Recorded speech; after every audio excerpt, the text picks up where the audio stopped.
Hey there, Arma here. Today we'll continue our series How Men View Their World. Today we have a short group of two here, but uh, that doesn't matter.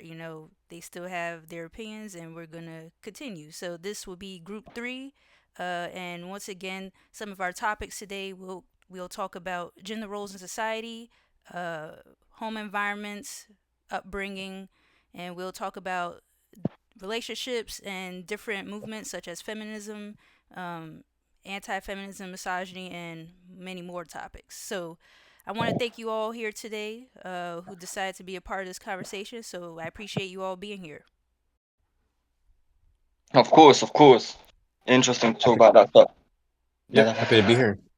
All right. So just to start things off, I always ask this from human to human being. How are you all feeling? How have you been enjoying this year so far?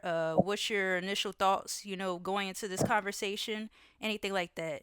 And I'll start with Aksit. Axis. I, nah, I'd say this year it's been a weird one, still in it with all the stuff that's been going on. Okay. All right. And Tots. Yeah, I would say the same thing. I feel like I don't know if it's just like the past 4 years since COVID that I'm just much more aware of everything that's going on, and it just seems like there's always something really crazy happening.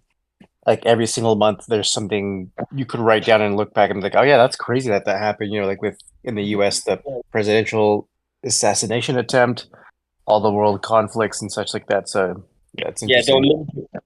On the Olympic side, that was mad what they were doing. Yeah, right. Yeah. Yeah, that was crazy. Yeah, I would agree with you guys. It feels like every day we're on a new like comic book page of crazy things going on. but Yeah, at least since 2020, it's been a new chapter in the comic book, man. yeah, yeah, new chapter. Yeah, yeah. So okay, so let's get into introductions. So we could go one by one, and introduce yourself, saying your name or your username, like what country you're from, your age, and then you could share a fun fact or share what it is that you actually do in life. And I'll start with Axis. All right, I'm Aksit. I'm born in Lithuania but raised in the UK, so the accent might vary at times. Currently, I'm in the military. They caught me. I'm legally obliged to do military service when you turn 18 if you're not in work or studying. So that's my chapter in life right now, and usually I just do music and stuff like that. You get me? And your age as well. I'm 18. I'm 18. Okay, Tots. Yeah, I'll just introduce myself from my normal name, Edgar. I live in the US, so live in California. I'm 32, and in my day-to-day life, I just work in research, so like work in sort of healthcare, creating new health products to hopefully save people, whether it's giving them more like health insights or actual medical devices that can treat things like you know, when they have a blood clot in the brain or have a stroke, being able to remove that and quickly regain function and consciousness. Oh wow. Wow, that's amazing. Wow. Yeah, it's cool. Yes, that's great that we got to learn a little bit more about you guys.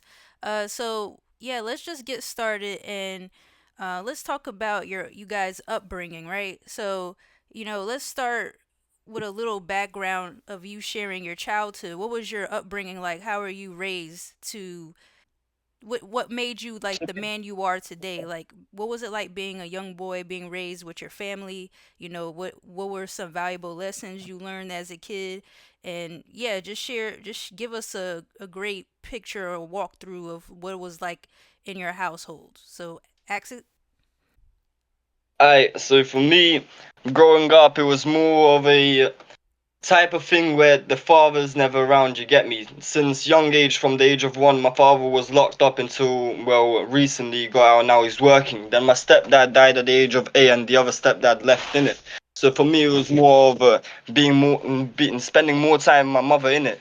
So you could see, from my perspective, I could see how that affects like the child's upbringing when you have only one parent taking care. Well, one gender taking care of you most of your life. You get me? Mm-hmm. Right. Okay. Tots. Yeah, no, just coming from a family of immigrants, where my family moved to the U.S. when we were very young. So because my parents didn't speak the language, didn't really know what opportunities there were outside of just some of the jobs that they, low paying jobs that they had at the time. They were working a lot to make our ends meet, to put food on the table, to uh, keep us afloat. And because of that, a lot of that kind of led to me having to grow up on my own, figuring out what the sort of rules are of, a completely different culture, and without them speaking the language or being or knowing how to sort of guide. A lot of what turned into me becoming a man today is really just through trial and error, just figuring stuff out. And some of it did come from my parents, my care for other people and wanting to help them, but a lot of it was through just trial and error, hoping I can learn from my friends and then just continue on through there. Interesting. And I'm just a follow up question. How did that, Tots? How did that affect you, like mentally? Did you feel more like, oh, I'm kind of frustrated. I got to figure this out on my own, or were you kind of more, I don't know, in a way more immersed in it, where you're like, oh, let's do this. Like this is challenging for me to learn everything on my own, but I love being able to go through this challenge and figure things out. Yeah, I wish I never. It's kind of one of those things that you don't know what you don't have, I guess. Mhm. So I just assumed a lot of other kids had similar upbringings and similar dynamics. They were all just figuring it out. So Mhm. I never could tell that there was something missing. And Okay. it's not until decades later, continuing to work it out, that, oh, actually, I had to teach myself a lot of stuff. And that probably put me at a huge disadvantage compared to other people my age. Like, other people, like, I was always a terrible student. I didn't never learn how to study, never learned what it's like to just sit down and be disciplined, or, reading for fun, like, because I think it's such a valuable thing to do from an education standpoint, and you have to learn that skill, especially if you want to succeed in school. So there's a lot of things I'm noticing now too that are a result of that, which is kind of upsetting, but I just have to kind of take it for what it was and move on. Okay. And Aksit, what was your you mentioned about not having that male role model present there all the time. How did that affect you? Like, what where did you kind of like what were some things you did to get through that? Not having that male role model in your presence. I don't know. For me, since young, growing up in that lifestyle, for me it was a sense of I know a lot more things that other kids my age shouldn't. You get me? So from a Mhm. point, it was like it just felt weird. You get me? Mhm. You look at different standpoint. You're like, yeah, they grew up and they grew up a nice life. They have well, the majority of things that you need to have a stable family. And then you look at my side. You're like, okay. So you need to, in a sense, you're wired. You get me? You need to teach yourself discipline. You need to teach yourself how to take care of, like, just get that male essence. You get me? Because Mhm. I don't know how to explain it. It's a sticky one. Right, right. I get where you come from. Okay. Yeah, it sounds like it's almost like you're also, yeah, having to teach stuff yourself, but yeah, equally like a lot of the same challenges and everything else too. Okay. And I don't know if I asked you guys this, but did you guys grow up with like siblings in your household, or were you guys like the only child?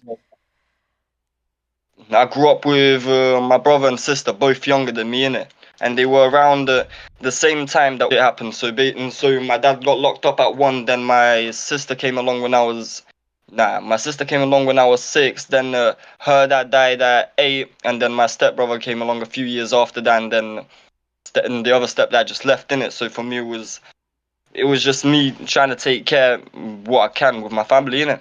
Okay. And Tots, for you, were you the only child or you had siblings? No, yeah, no, I was the middle child, so 2 years younger than my older brother, then 5 years than older than my younger brother. Okay.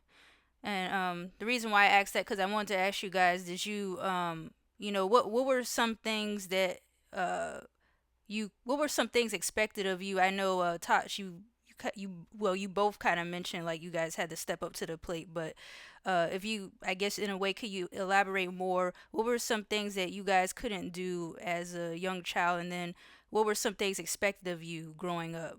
For me, I'd say in a sense just be there for them in it, because from my perspective it was like, okay, every male role model is going away, so in a sense you have to step up to the plate, you have to show them what not to do, you have to discipline them, and it comes from a sense of I never got that discipline, so you just want to pass on the torch of, okay, you have someone older that's experiencing the same thing as you, but you're growing up with me, so I will tell you what not to do and what right path you should go. Okay, Tots. Yeah, it's pretty similar that it kind of just forces you to have to grow up really quickly. You don't really get to enjoy being a kid, and you kind of almost quickly take on that parent figure, similar to what kind of Aksit saying for his siblings. So that part of it's really kind of sucks where you're already kind of put into this responsibility and you can't just figure out what it is that you enjoy doing or just spend your time with your friends and stuff like that. So like I was rarely allowed to go to my friend's house, and Mm-hmm. my parents would have to meet them first, and there was always this kind of strange or dangerous stuff.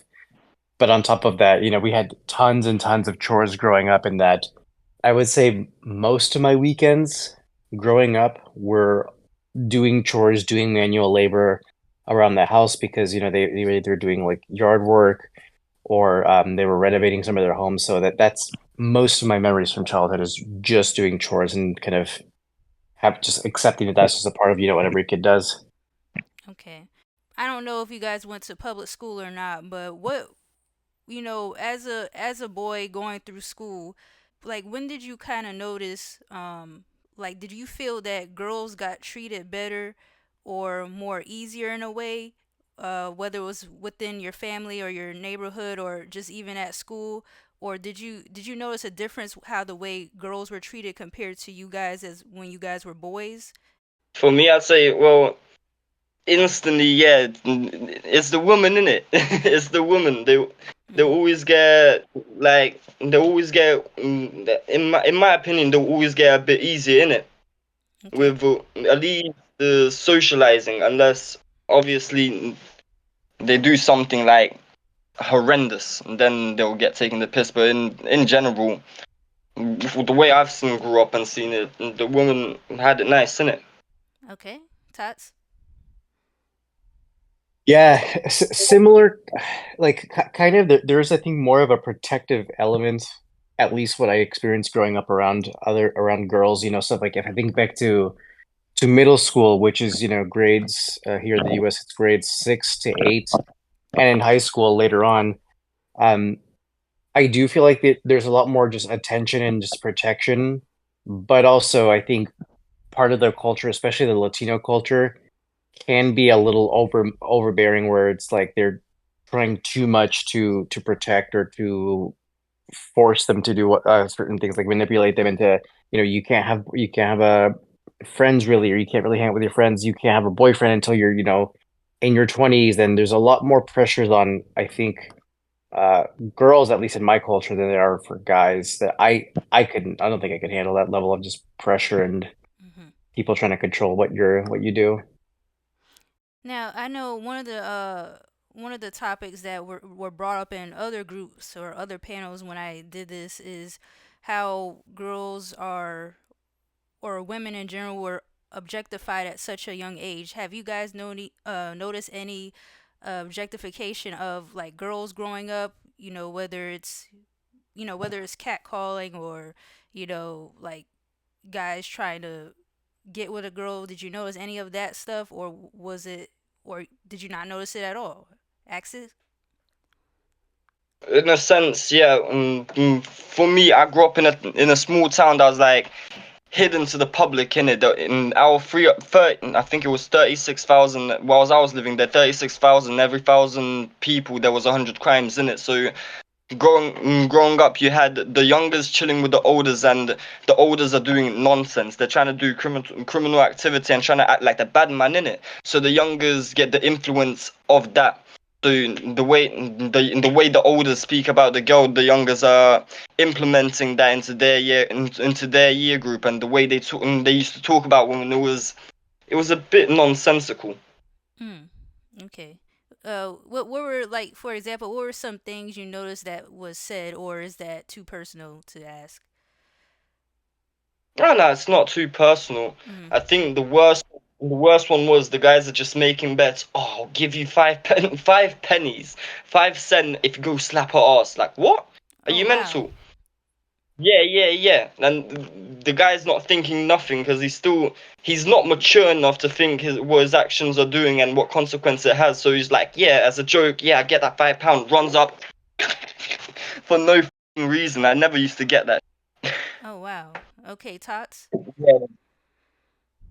Yeah, I definitely did notice too from a pretty young age that that young girls were kind of being objectified. But I mean, and it wasn't anything like different, massive differences in ages. It was a lot of it in the same grade. And because I think my towns were a little bit bigger, I think I noticed it as early as around 12 years old, back in middle school. But at the time, it's also thinking back to it, it was very transactional. It wasn't like predatory how I think a lot of social media can start to sway it depending on what the age is, but it's 12-year-olds also hitting on other 12-year-olds, and it's that they get the attention that feels good and they continue to chase and want to get from other guys, but and then also guys get that sort of clout from other dudes from talking to girls or just being able to be flirty and not kind of stick to your sort of insecurities or just like kind of sit on the sidelines. So I definitely did notice that very, very young. And I think also too from the girl's perspective,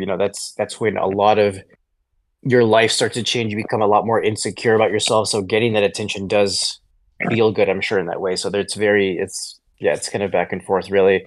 But also as a young guy, I mean that's when you're starting to develop a lot more, have a lot more testosterone in your body, and that as a young kid does, crazy stuff to your mind, exactly kind of to what Aksit's saying to, you know, paying someone a couple, a dollar or something, whatever it might be, to go slap a girl's ass. That's, and you don't even think twice about it because you just think like, oh yeah, cool, like I could do that, or something like there's all logic just goes right out the window.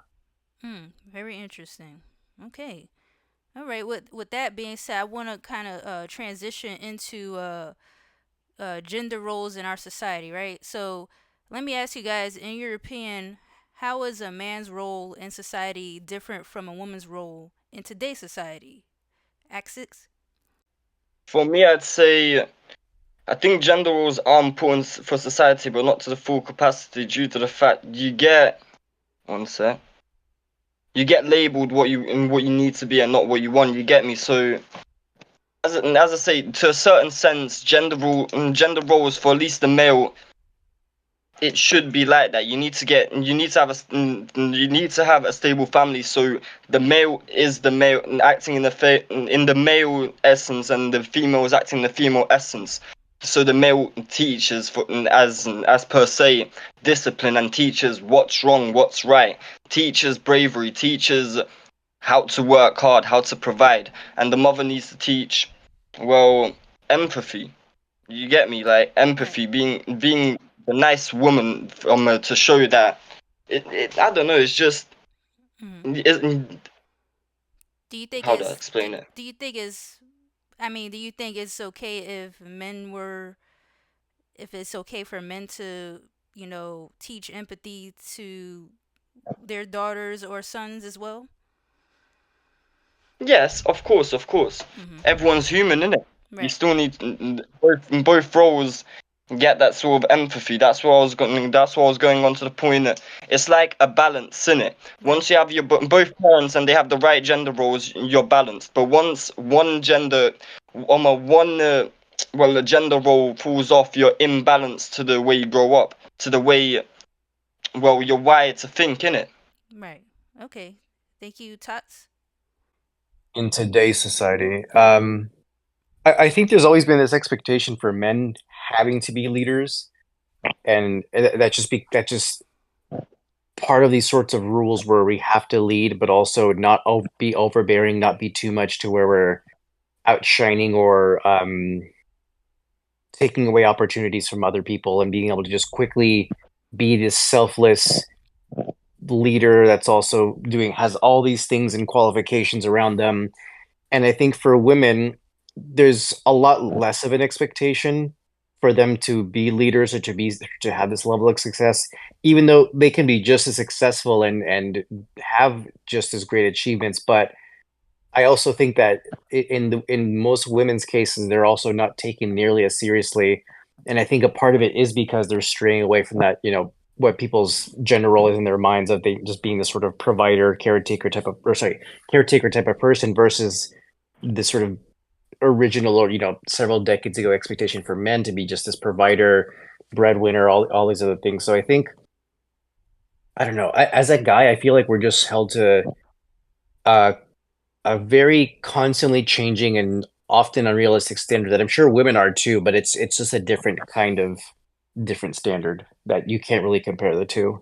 Okay. Let me ask you guys, what are some misconceptions about men that women may or may not know? Exit.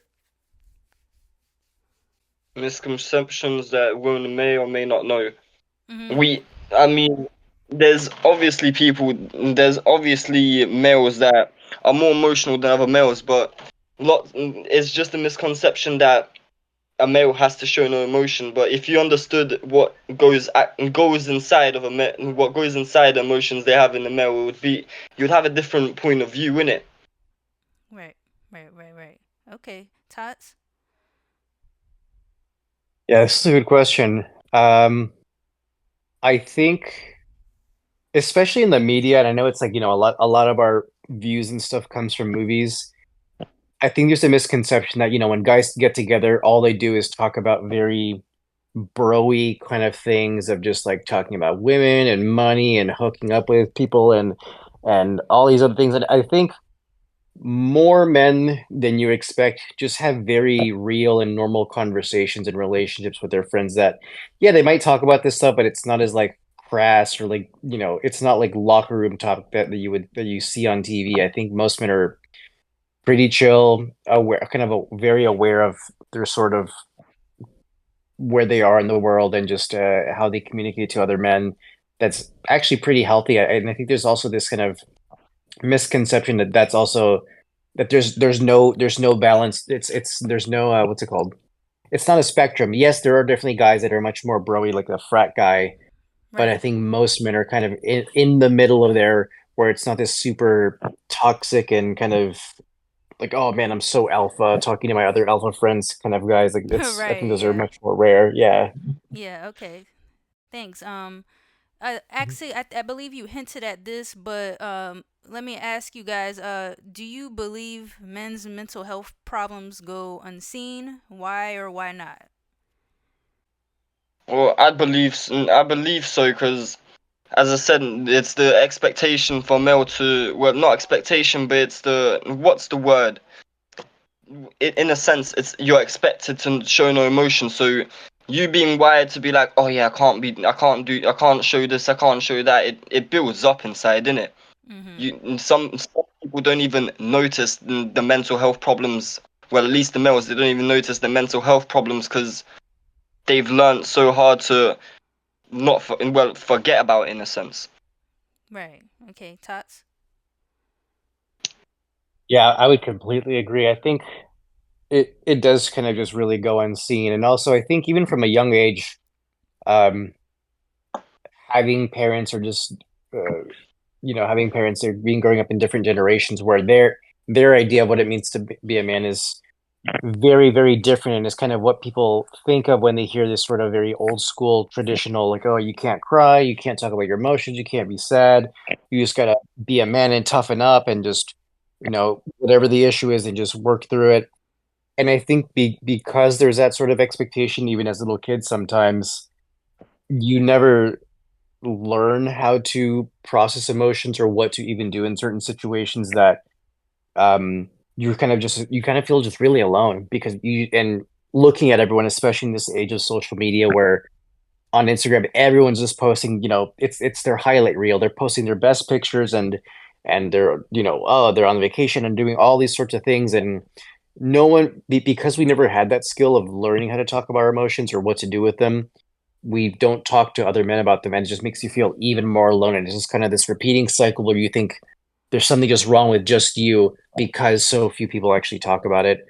Or, back in when we were younger, it's also reinforced as part of the culture of just being a guy that you kind of just, you shit on your friends when they start showing emotion and you don't know better. You're young, you're in your teens or really early, 20s or so, but that's all comes from never being shown how to handle or manage your emotions or even communicate effectively. Right. Now, have any of you guys personally dealt with that, where you guys maybe had a phase or a period in time where you guys were mentally going through some things and you needed help, and you try to reach out or tell people, and you guys maybe got shamed or told to man up? Yeah. Well, Yeah, Yeah, any one of you I can guess go. my example is really clear is yeah, that I have talked about it a lot lately through therapy is just that um man, yeah, it's let's see. I've had depression, so I'm like 32. I've had depression since I was like 11 or 12-ish. And because I felt so alone, I kind of just dealt with it and assumed everyone felt that sort of way, or Right. just thought it was mm, just really happening to me. Yeah, and so I think it wasn't until around like 19 or 20 that I talked to my parents about it, let them know. And even in my 20s, my dad kind of his response was or his belief was that, this is just in your head. You have to think happy thoughts and go outside. Which, these things a change in mindset is helpful, um is a part of it, but also, I mean, it's even just the acknowledgement that just this sort of thinking that he didn't believe in these mental health issues. And I think that then continued to reinforce to make me feel much more alone in that, like, okay, well, telling someone to just be happy is really not helpful, more so when they're just needing to be heard. So I think that forces you to go just kind of back into this sort of hiding where you're kind of in this shell. Okay. And do you feel like you're in a better place now mentally? Yeah, oh yeah, much better. Okay, that's good. It's just part of it, yes, figuring out who in my life do I want around and in it to that are going to be positive influences on me. And if these people aren't serving me, even sometimes if it's family, just having to be able to put my foot down or at least, draw a line in the sand, not letting them cross certain boundaries with me anymore. Right. And Aksit, what were you gonna say? I was gonna say, yeah, I agree with that. And for me, one father not around since eight stepdad died. So at the age of 8, I'd say to 16, I had the same level of depression in it. But for me, what changed my mind is looking at more spiritual content. You get me? I realized Mm, the energy you're thinking out every day, you're just gonna carry it on. If you want to switch it, in a sense, I agree but disagree with you on my thoughts. Your father was doing the correct thing. My grandma always used to tell me the exact same thing. It's just on your head. It's just on your head. Of course, there's the level of well, it will be mental issues at that point, but looking at it spiritually, you're pushing out the wrong energy. If you think about the bigger picture, yeah, the way I grew up is not the best, but at the same time, I know there's people that have had way worse lifestyles, and they look like the happiest people I know. They just bring out this energy where it's like, okay, I grew up like this. Let me make sure the people around me know that this energy is negative, and let me spread this positivity out. hmm. Okay. Tots, did you have anything to add to that?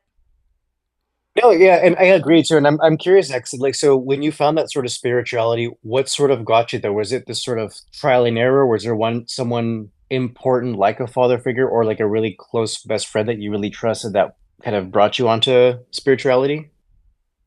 I'll be real. The first time I've come across it was by a person called Forbidden Knowledge. In it, I was just looking on YouTube and then I saw this one thing called him talking about the Emerald tablets and the Thoth and shit and how like ancient Egypt had all this technology to do this and how we can't do that. And then that just led me down a whole rabbit hole of spiritual content. And from there, I realized that you're practically wired from the way you grew up. From your lifestyle, you've been wired to a certain point. It's your responsibility to rewire that. Do you want to feel like this? No. What's making you feel that?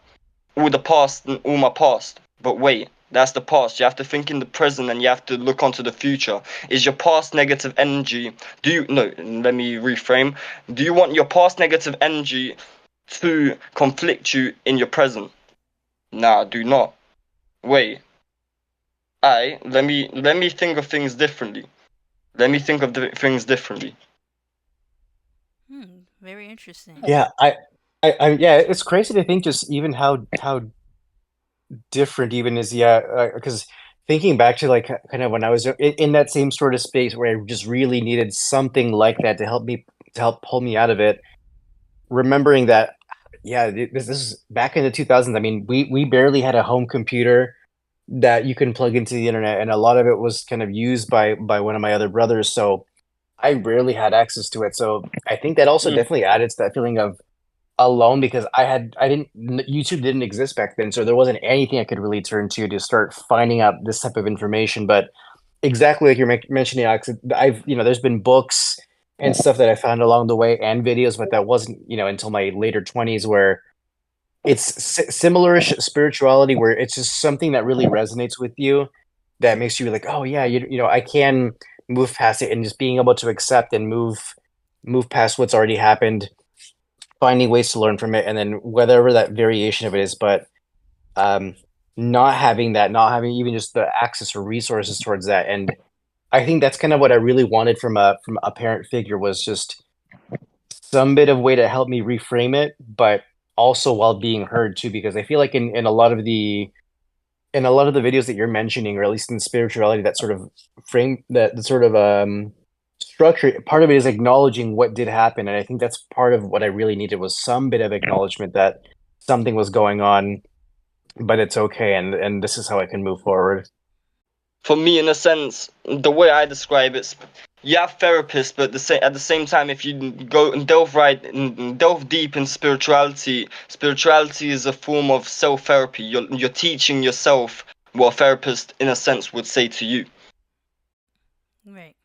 And moving along here, I'm glad you guys talked about this too, because I feel like there's a lot of people out there who's definitely got into spirituality, especially like during the pandemic, just learning more about themselves and what's going on in the world. And yeah, overall I am glad that you guys found something that could, help you guys move along mentally instead of like being stuck in a sunken place. So that's good to hear it from you both. Um, let's move on to double standards here. Um, I want to ask you guys, do you believe in double standards when it comes to men and women? Why or why not? Well, first, say yes or no, and then you can explain why. Aksit? And could Foff start this one? I need to have a little think about it. Okay, Tots? Tots. Yeah. Um, I think just because of how men and women are viewed differently in the world, their standards exist, and I think we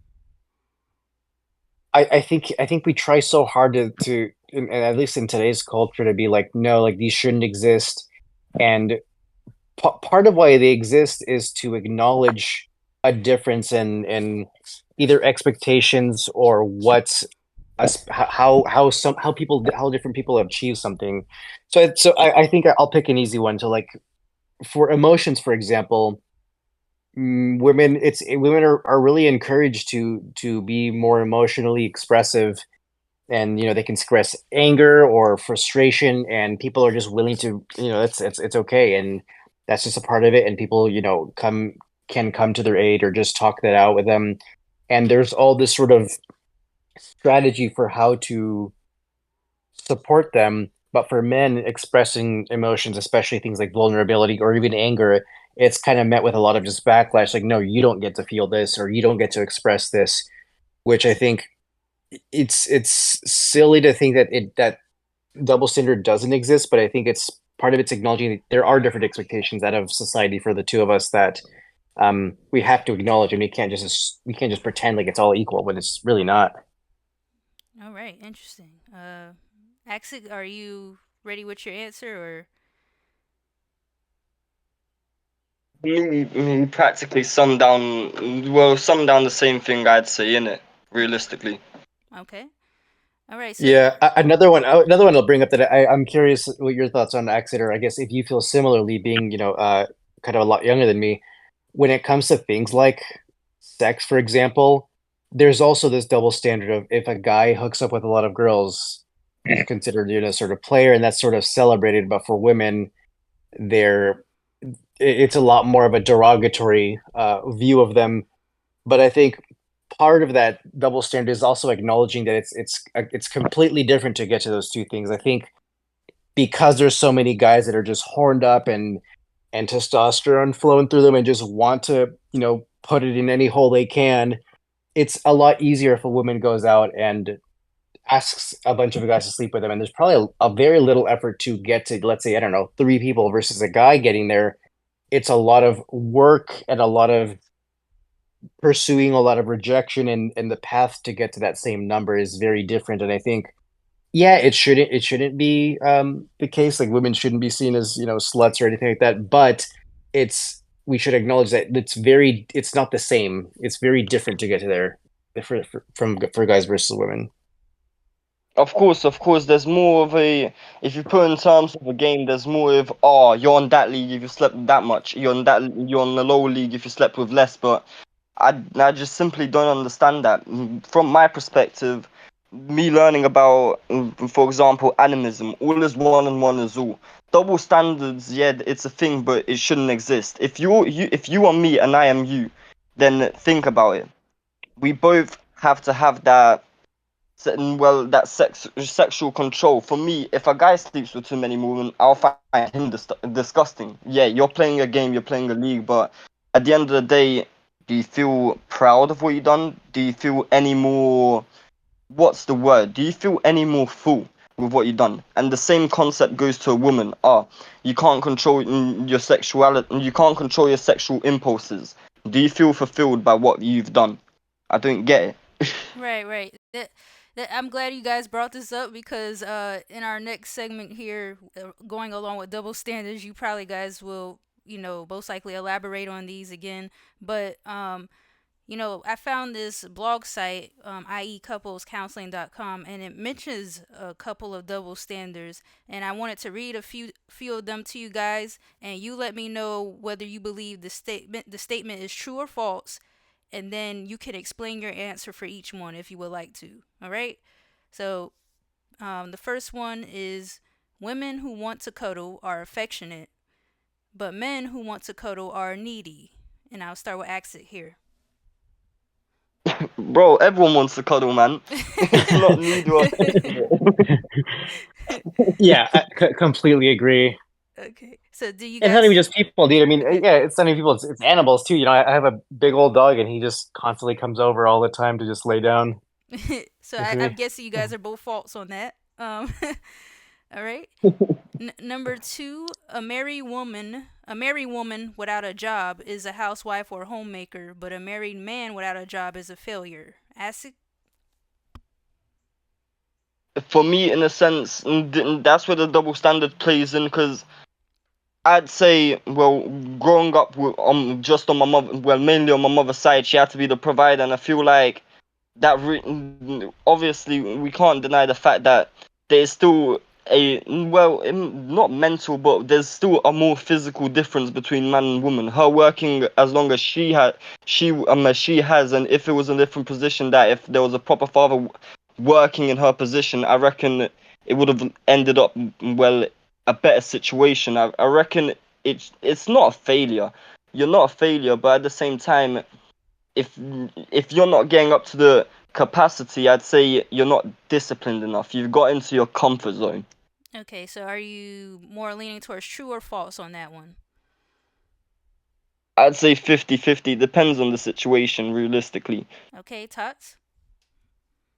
Yeah, I'm kind of in a similar position where thinking about things like success or even just failure, it's such an individualistic thing, which I know is a really boring answer, but I think the truth is usually very nuanced and not very fun or exciting. It really depends on like what's each of the person's goals, but I think from a guy's perspective, it's like guys can be stay-at-home parents or everything else like that too, which I think is being much more accepted in the culture, or at least people are saying it's more accepted in the culture. But whether or not if you say that, oh yeah, now guys can do this too, but when you meet that person in real life, I think they're still met with a lot of like sort of negativity or these very specific gender roles that like, oh, you work from home or you're the stay-at-home parent and your wife's the breadwinner. Like, oh, that's weird. And I think there's always gonna met with it's not met with the same level of like acceptance as if it were a woman not having a job and being the sort of caretaker, whether it's for children or for the home. Okay, so you're 50-50 on that too as well, right? No, like I mostly I more disagree, but I False. will say Okay. like I can't say I can't say anything's a failure because it really depends on what that person's sort of individualistic goals are because yeah. Okay. All right. All right. Number 3. A man who speaks his opinion is strong and passionate, but a woman who speaks her opinion is being extra and annoying. Aksit? It's the simple complex of all is one and one is all. You're gonna have your opinion. I'm gonna have mine. Just because you express yours doesn't give a different doesn't give what is it called, a different output of how I see you. You Mm-hmm. have your opinion and you feel strong about that opinion. I have an opinion and I feel strong about that opinion. Maybe from my point of view, your opinion isn't entirely correct, but at the same time, I can see through your eyes my opinion to you is not fully correct. No one has a correct opinion. Okay. Tots? Yeah, I would also disagree with this one too. Because I think even for both of them, not just for the women one, like I think women who speak their mind, it's just being communicative. It's just being engaged in whatever the discussion is or whatever the opinion is, or just being more, just even knowing themselves. I mean, that's part of, I guess, when you frame your opinions. But even from a guy's perspective, when you frame your opinion, it's also like it's not always passionate and strong. Sometimes it's kind of out of pocket, and sometimes you have to recognize when um, it's not the right time to share an opinion. Mm-hmm. And sometimes it's kind of walking that fine line because if you offer, for example, someone's your unsolicited opinion to someone, it's kind of messed up where you're essentially project just because you're passionate about it. That means you're just projecting whatever your beliefs are onto Mm. someone without them even wanting to really hear them. And so that can come up and really just damage some relationships, especially with all the world turmoil that's going on. So that's why you see a lot of videos now, and that's why they get popular on social media. Like, oh, this person. So I watch a lot of comedy videos, Mm-hmm. um, and a lot of stand up, and so it's like videos of them. This guy's doing his joke, he's working on his material, he's practicing his craft, and someone brings up he makes a joke that's maybe related to some world conflict. So let's just use like the Hamas Palestine thing because that's a very active one going on right now. He Mm-hmm. might make a joke that's related to it, and then some guy will stand up and say, and speak whatever his opinion is. And I don't think that's strong or passionate. I think it's just really bad timing. It's not a point to. It's not a situation. It's not a set or setting where you should be out there publicly, projecting and speaking whatever your views are. It's you're at a comedy show, just like they're literally jokes. Like it's just a part of it. And so I think there's a lot of situations like that in life that are very related. That's why you see the public freakouts, and that's why there's so many views on those videos because I think people underlyingly agree that there's a time and place to say your opinions, and there's a time and place to not do it. Okay. Of course. All right. I in Go a ahead. sense, I'm sorry. In a sense, I'd like to add on to that. For me, with opinionating, it's more of a, do you have a bias with your opinion? Do you believe that your opinion is the only correct opinion? Because that's where the problem comes along. If you can't, in a sense, if you can't think that my opinion is the fully correct opinion, and if he intertwines with my opinion, somewhat agrees but doesn't agree with a certain part, then his opinion is wrong. Then I'm sorry, but you are incorrect, but you're just biased, mate. Okay. And for number 4, you guys touched on this, but men who like to have sex a lot or uh just like sex or like to have a lot of sex are seen as powerful and admired, but a woman who likes or like to have a lot of sex is seen as sloppy, nasty, or overly promiscuous. And then, ask it you could start with that one. For me, as I said, my opinion stands the same. My opinion stands the same. All is one and one is all. Whatever you've done, yeah, you've done, but we are both humans. We should be put to the same standards. For me, it's disgusting if you go over, not over a certain limit, but if you just, how do I explain it? It's a sticky one, in Right. a sense. It's a sticky one. I just don't feel like you get any power from having more sex as the male as the male against another male, and you don't have, and you're not slutty for no for nah. You're not a slut for having overly more. I just think you just don't have sexual control. You get me? Right, That's the right. only problem. It's all about sexual control. Okay, Tots. Yeah, similarly, I think, or I guess similarly in that, I agree there shouldn't really be this double standard. And honestly, what other people do, like, I don't really uh, care a whole lot. And if it makes them happy in the moment, then fine. That's maybe just what they need or what they like to do, and that's how they connect with other people. That's their thing, and that's not necessarily what I try to do. I mean, maybe in my earlier 20s, that was kind of the sort of mindset, and I think there is this idea, kind of to what Aksit mentioned, where it's kind of this game. And I think at least how guys might frame it as part of a game, and I think the reason why is in starting to date, you do face a lot of rejection, and if you take it super personally, then you're just gonna kind of blow yourself up and back yourself into a corner where you're even more lonely. Versus turning it into a game makes it a little bit less like you can find ways to get better at it, and part of it is through a lot of self help. Part of it's through um, finding ways to talk to more people, to be more socially sort of aware of body language, social cues. So I think there is something in that you can maybe become more powerful at talking to people and at making stronger connections quickly. But I don't think it could just as easily be very damaging if you go overboard with anything. Right. And yeah, and kind of what Ax is mentioning, I don't think it's necessarily healthy and good for your brain or your mind in the long run.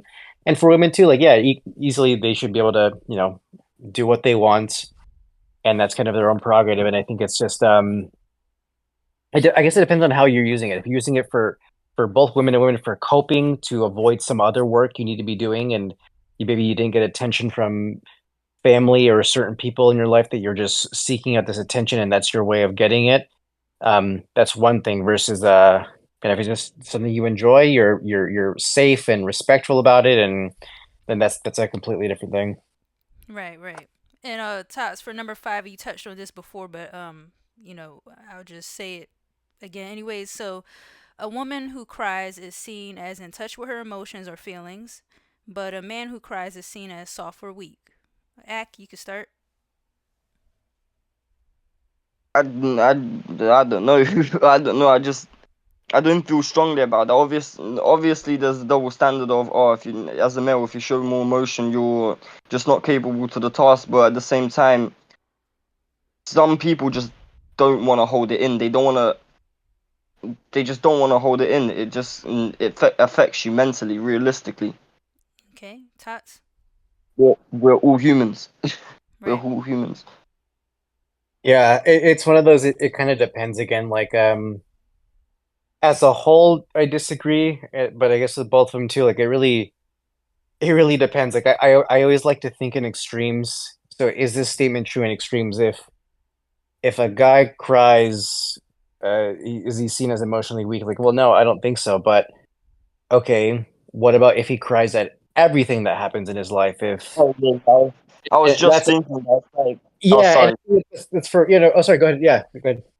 Yeah, I was literally just thinking that I had an image in my head. I'm like, yeah, what I said in a way I agree, but I've just backtracked on myself. If a guy drops a drink and he cries over that, it's like, okay, at that point, Yeah, he might need a little bit of support. It might be a little something, but even then, like he could be going through some stuff, but that doesn't change the fact that hey, he's maybe either not himself or needs to accept a little bit more of the world and but yeah, I think that's when it can get a little bit dicey is if you think of the extremes. And same thing, I've had women in my life that also cry over a lot of things and at some point start to weaponize it to manipulate you to get you to do things to Mm, make you feel bad about certain things that you say or feel. And I think that's a good point. as a whole note, yeah, but and I think for guys too, crying, so everyone cries. Like I think it's a healthy thing to do and to kind of release some emotions and really feel what you're feeling. But um, I think it's too much or almost or never. I think the other extreme, never crying and never really being able to get to that level of emotion, I think is also not a good thing either. it goes back to the old saying, what's too much is too unhealthy. Mm, Yeah, yeah, right. exactly. All right. So, we got two more left here for the true and false. So, number six, a woman who gets angry is too aggressive, irrational, or complains too much. However, a man who is angry is seen as more confident, stern, and an alpha who knows what he wants. Act. False. I'd say it depends on the person. It depends on the person in it. Some people just don't have that emotional control. They just get. It's the simple thing. People get angry over and can get angry over anything. It depends on the person and what their emotional stability is, how they can control in certain emotions like anger. Okay, Tots.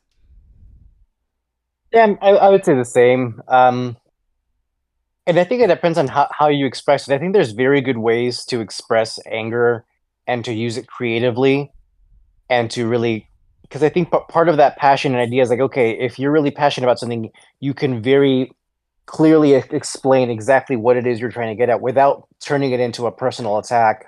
But for some people, when they feel this anger and they're expressing it, sometimes they just can't control it and it gets really personal and nasty and they say really terrible things to where it's no longer about the topic that you were originally talking about. Now it's about personal attacks on this person and attacking someone else's integrity and such too. So it can easily go too far, and it depends on what it is they're expressing and how they're trying to express it to other people. Okay. Of course. I'm sorry to interrupt. It. Have you man heard about Professor Steve Peters? No, I don't think so. He's like a neuroscientist and at the same time as a therapy. He's helped a lot of professionals deal with their and like emotional and logical thinking side. He has a book called The Chimp Paradox, and it explains the parts of your brain that are functioning at what time. You have the limbic, that would be the emotional side of you. I forgot what other part of the brain it was, but it's narrowed down to the logical thinking, aka the human, and then you have the information. They all have a system of when which one is in control. Oh, are you talking I about rec- the prefrontal cortex? yes, yes. Okay. Yeah. Okay. It's all a matter of what part of you is in control in it. So Right. there's a machine up there, and it's like you have four different entities. You have you that's combined. You have the limbic.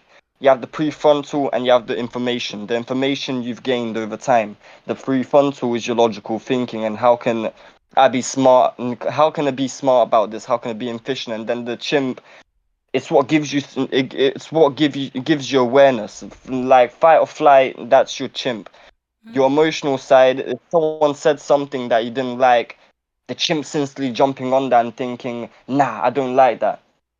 You just Oh, have to you're talking remember. about the unconscious versus the conscious brain. Like what's an ingrained habit, like you're saying to the chimp, where they're acting on primal instincts versus being logically sort of in control or aware of what's going on. Yeah.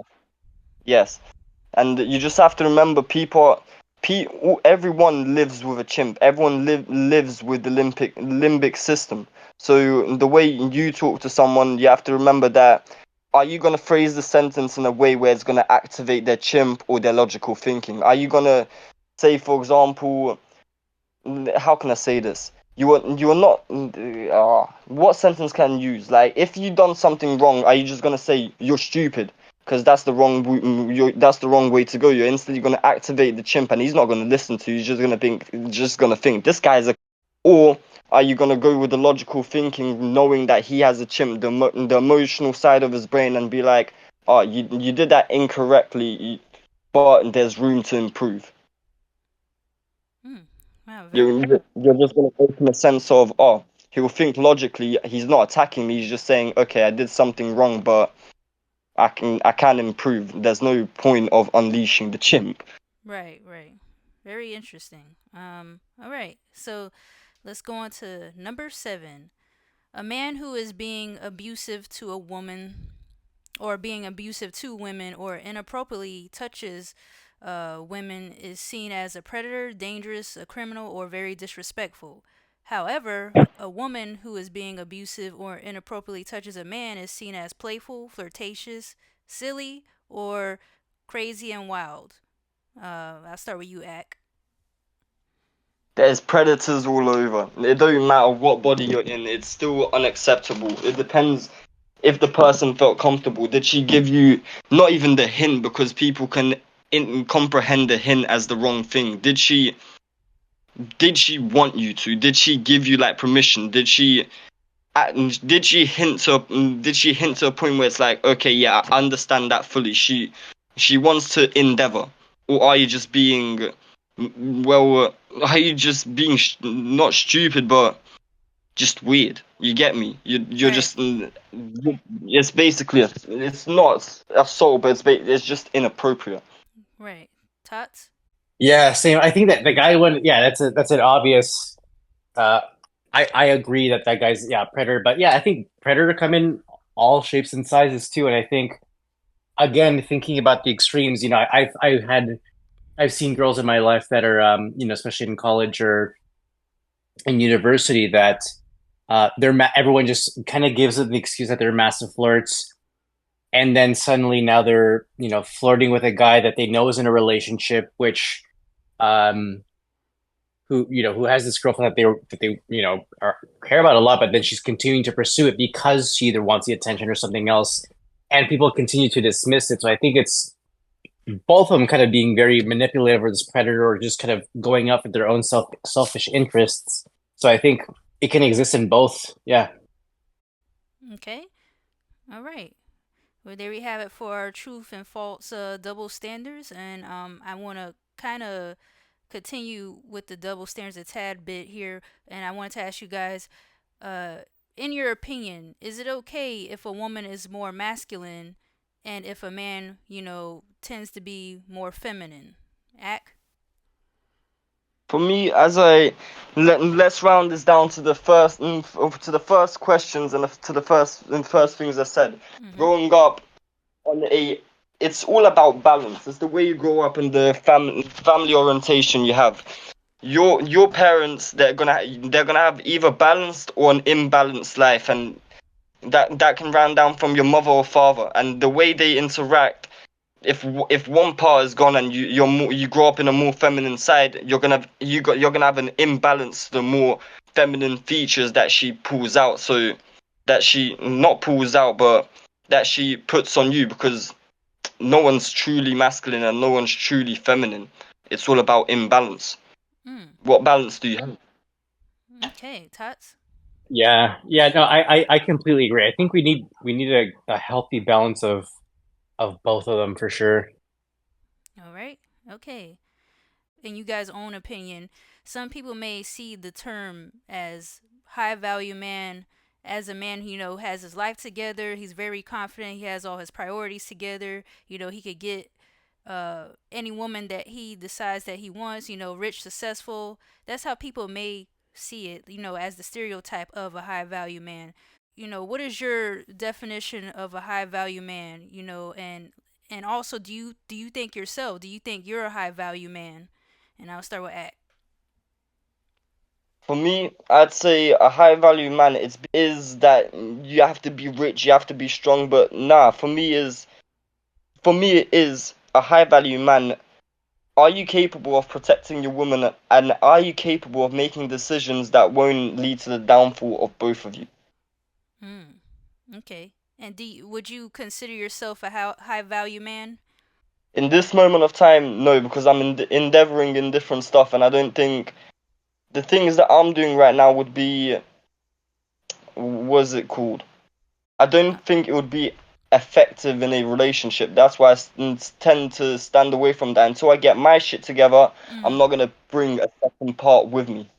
gotcha. Okay. Tots. But I guess a quick question next. Independent of even a relationship, like I guess kind of a man in society, what does that look like for you as for a high value man in society?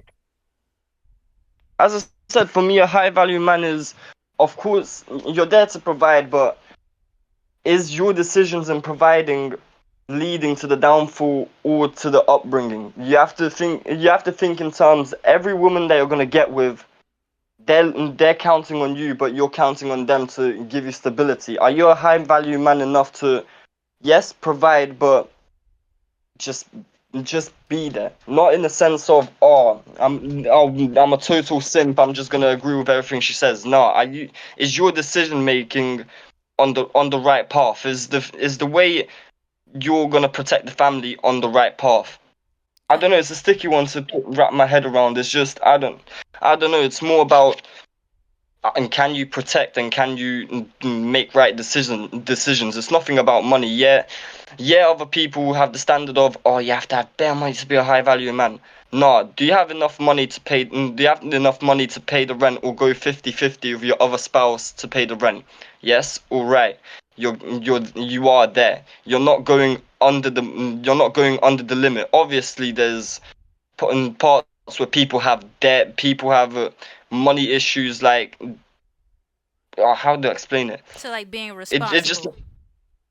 yeah. Do you have responsibility? Right. In scenario, do you have responsibility?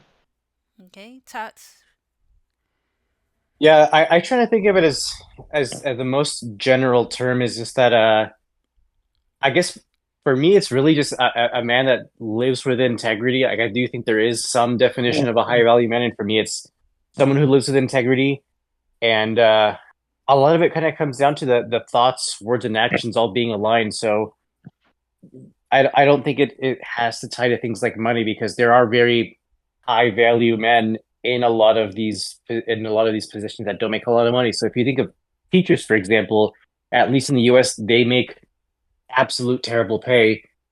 But there's a lot of men in those positions at schools that are passing down really great life lessons to a lot of kids that don't have maybe just have really troubled homes, really troubled families, and that in my mind is a high value man that's really um, having these sort of positive thoughts of trying to make an impact on students. He's saying the right things and being a positive influence, and in his actions, he has that follow through for it too, leading to this really big impact. To where kind of I think to what Aksit was trying to mention that are you being constructive or are you being destructive? Are you adding to this world or are you just continuing to take from it kind of unbalanced? Okay. Yeah, and in a sense, yeah. It all narrows down to the yin. For me, it always narrows down to the yin and yang. Actions got consequences. What are your actions doing? Are you a man of your word? And Tots, did you that example you gave? You said male teachers, right? Just to clarify. Exactly. Like thinking of a high value man in any sort of job, like what would that look like? And thinking of teachers is, I think, the easiest example because I think I would, help of us, all of us were able to go to school and have that experience. But when you run into a high value man in those types of teaching environments, they make such a lasting impact. Like I still remember a couple of my teachers from, man, it must have been 13, 14 years ago easily that made such a big impact because of for how they carry themselves and the amount of integrity that they had, their sort of follow through. Kids would be, really crazy and sometimes go over the top, and he would find a way to not really discipline them, but to address it in a very healthy way that taught us these skills Mm. that were maybe not taught in life from other people. So Yeah, I think, yeah, these men exist in every role. Mhm. yeah, I agree with you, Tots, because as a Fully. female, as a little girl, I had a male keyboarding teacher, in middle school, and just the way he carried himself, he was like very strict. I think he was like a veteran, and like he was very like stern and wanted us to really do well in the classroom, and he really wanted us to Hmm. get a high grade, and that made me care so much more about keyboarding in a way, like I would want to do the best I can, and and so his him seeing me like do well in class and stuff and giving praise to all the kids that worked hard in the keyboarding class, it gave us some sort of importance. So I agree with what you're saying there. Yeah, and even just recognizing the language you just said of him celebrating you working hard. So that's not an outcome. Rather than people like to label like, oh, good job, you're really when you do well on a test, say, Mhm. oh, good job, you're really smart. Where in your mind you're thinking, okay, I did well on the test because I'm really smart. Eventually, I'm not going to do well on a test. So does that mean I'm now really dumb? Versus celebrating that, hey, good job on this test. You worked really hard for that, and it's really celebrating and setting up kids to learn these things from a very young age. That's really awesome. And sorry, the second part of that question, Tots, was do you consider yourself a high value man? I'm trying to be. I think it doesn't just happen. I don't think it's a you are or you're not. And I guess you can look at it at any time point, but it requires constant decision, constant being very intentionally choosing to be a high value man and thinking of, okay, what does that mean in my life for who I am? Doing research in this medical industry, am I doing my best because I want to have the best outcomes because I know this is going to help people and trying to bring positive things into the world. And so I would say for what I'm doing now, yeah, and it's a constant decision. It's a constant uh choosing to do this every day. Okay, and Act, did you have anything to add or?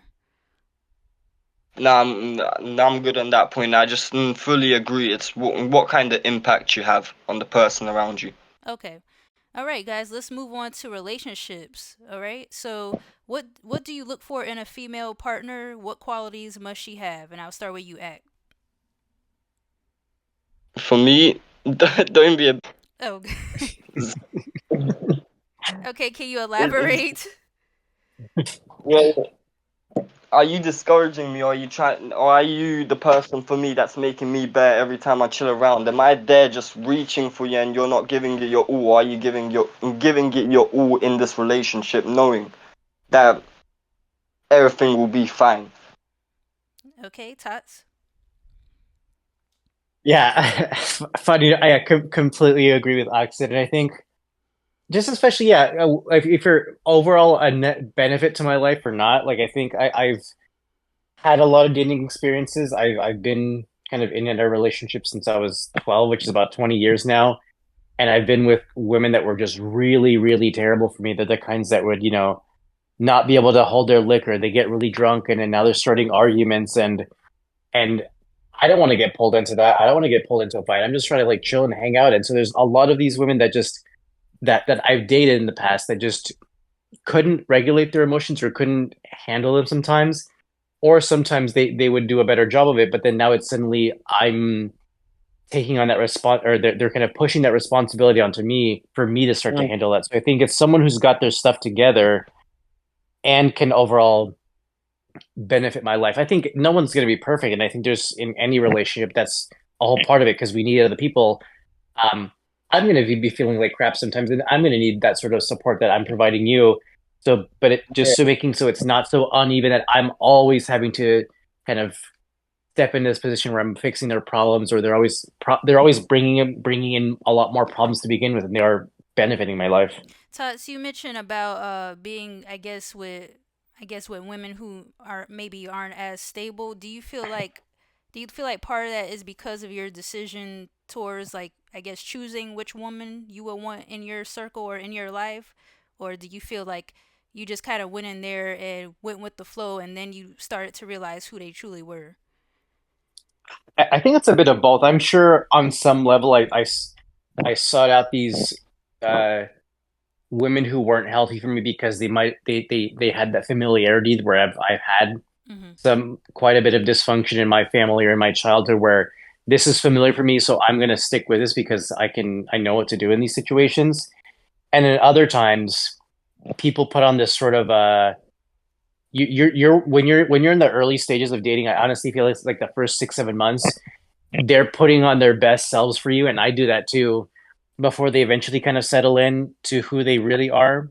Mm. And sometimes people very much represent who they are in those first several months while you're getting to know them and building that relationship for them. Mm-hmm. And the rest of that relationship, you're just trying to hope they can return to that state that they were in the beginning of the relationship, where they're a lot more patient and kind and caring and giving you these sort of affirmations or at least supportive, rather than I had one girlfriend one time who would cause a ton of arguments all the time, and her way of apologizing was buying us some food as a way to say I'm sorry, and it's always really heavy stuff. So like I think over a year and a half, I gained a ton of weight, Mm. and I was trying my best to change that in my life because I was always really insecure about my weight. So started exercising, started going to the gym, and because she was really toxic and unhealthy, she didn't believe that I was going for a run, for example, one day. So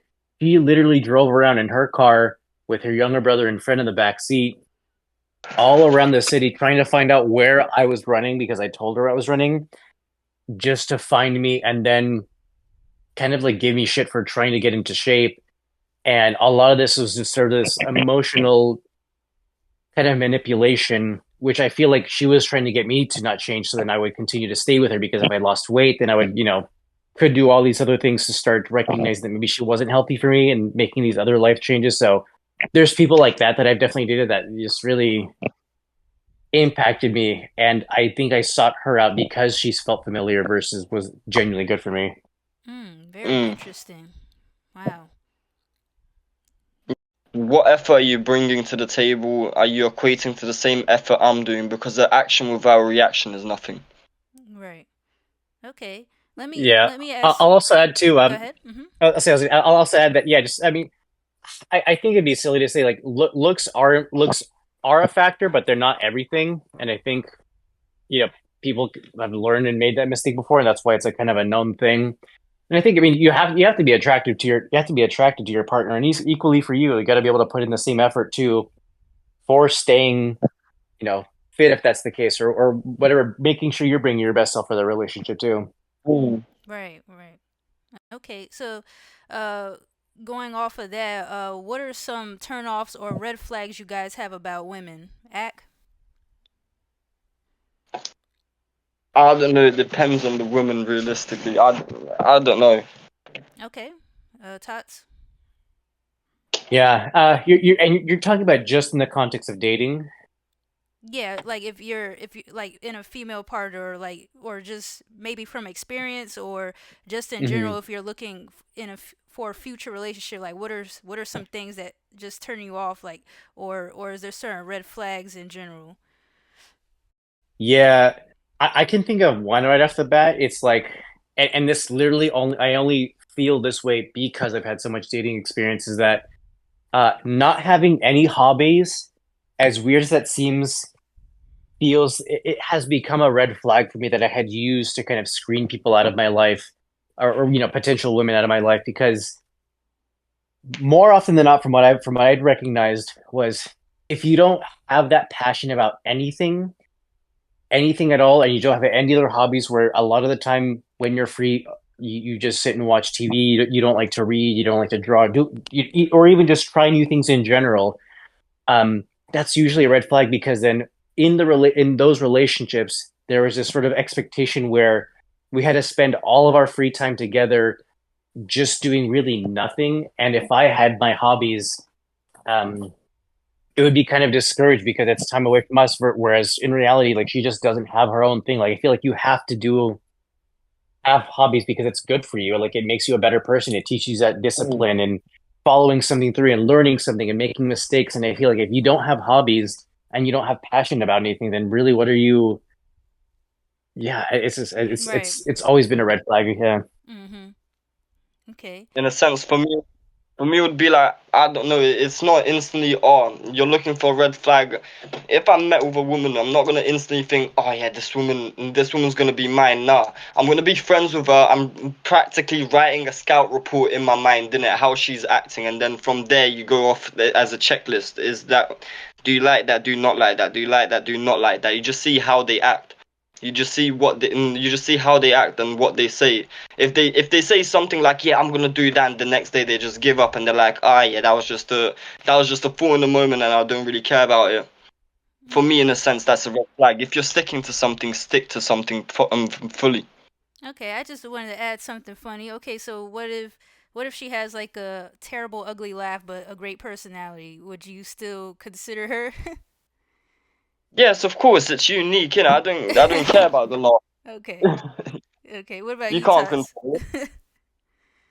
Yeah, definitely. That wouldn't bug me. I think it's if you really care about someone, you maybe at first it might throw you off, or it's like it's just different. But I think if you really care about someone, you learn to love those things about them that make them unique. Right, right, right. Okay. Yeah. One other red flag that just came to mind, which is kind of silly. It's someone who's always looking for red flags, or someone who's always looking for issues. I did date a completely different person in the last 7 8 years, and she would keep herself from getting close to me, even just even early on in the relationship. Mhm. And she was just always on the lookout for the shoe to drop, for whatever this issue to be, for that. I was genuinely trying to be, just myself, this decent person and nice and supportive, and she had had really bad experiences with other guys in the past, which I totally get it, I understand, but that caused her to look for any possible issue in the relationship just so she can say to herself, ah, see, I knew it, this isn't it, and all these other things. So I think there's that was another one too, is I've noticed other people in my past once I made that really clear to myself. But yeah, constantly looking for issues in the relationship as a way to just say, like, okay, this isn't it, I'm done, I'm going to stop trying because now this relationship's messed up. Or because I think every relationship needs work, and I Right. think to assume that there's just going to be this perfect relationship that everything just works out, I think is not how real life works. Okay. Let me ask you guys. One thing, one thing. Go You ahead. just got me onto the point I was thinking. One thing, let me now narrow it down in an experience. Basically, me being in the army, I'm talking to this one girl, and we time to time chat and chat and chat and chat. It came to the point where she texts me like, "Oh, long time no speak. How you been? How you doing? How's the military treating you?" We talk. It looks like it's normal. We have a bit of banter. We're talking what happens what will happen when I come back. And then I dropped the message of, oh, what was I been gone? How you been? Straight Ed. What was the point of asking me if I can't ask you how you been? Just a simple thing like that, like how you been. Oh, okay. Hmm. Interesting. Well, I mean, what was your reaction to that? Did you confront Oh, her? bro, nah, I'm gonna play the double game. I'm not gonna double text. I was just thinking like, it's just not logical. I don't get it. You've been asking me on and off how I've been.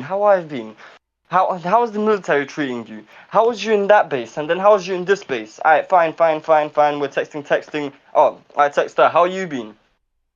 Seen. Two uh, days. Seen. What was the point? Are uh, we not having a human interaction? You're asking me how I've been.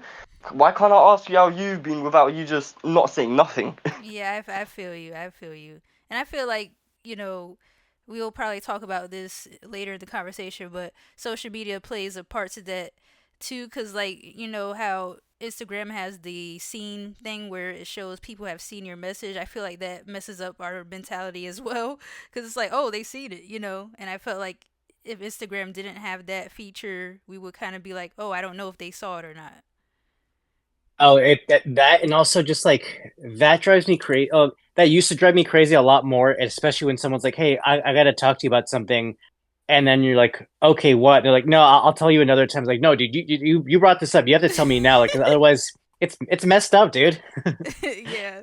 Would you ever cheat on your partner? And then the second part to this question is, what would you do if your partner cheats on you? Ack? Oh, bro, cheating for me, cheating is never an option, but it depends on the situation, innit? Mm. Has she done it? If has she done it? If she's done it too, then it's not even a point of cheating. It's just get the fuck out. There's no point. Cheating is never an option. Okay, Tots. If you if you cheat, it just opens the room for more cheating because you feel comfortable doing that now. Hmm. Okay. All right, Tots. Yeah. Would I ever cheat? I mean, today, no, or I guess today and indefinitely no.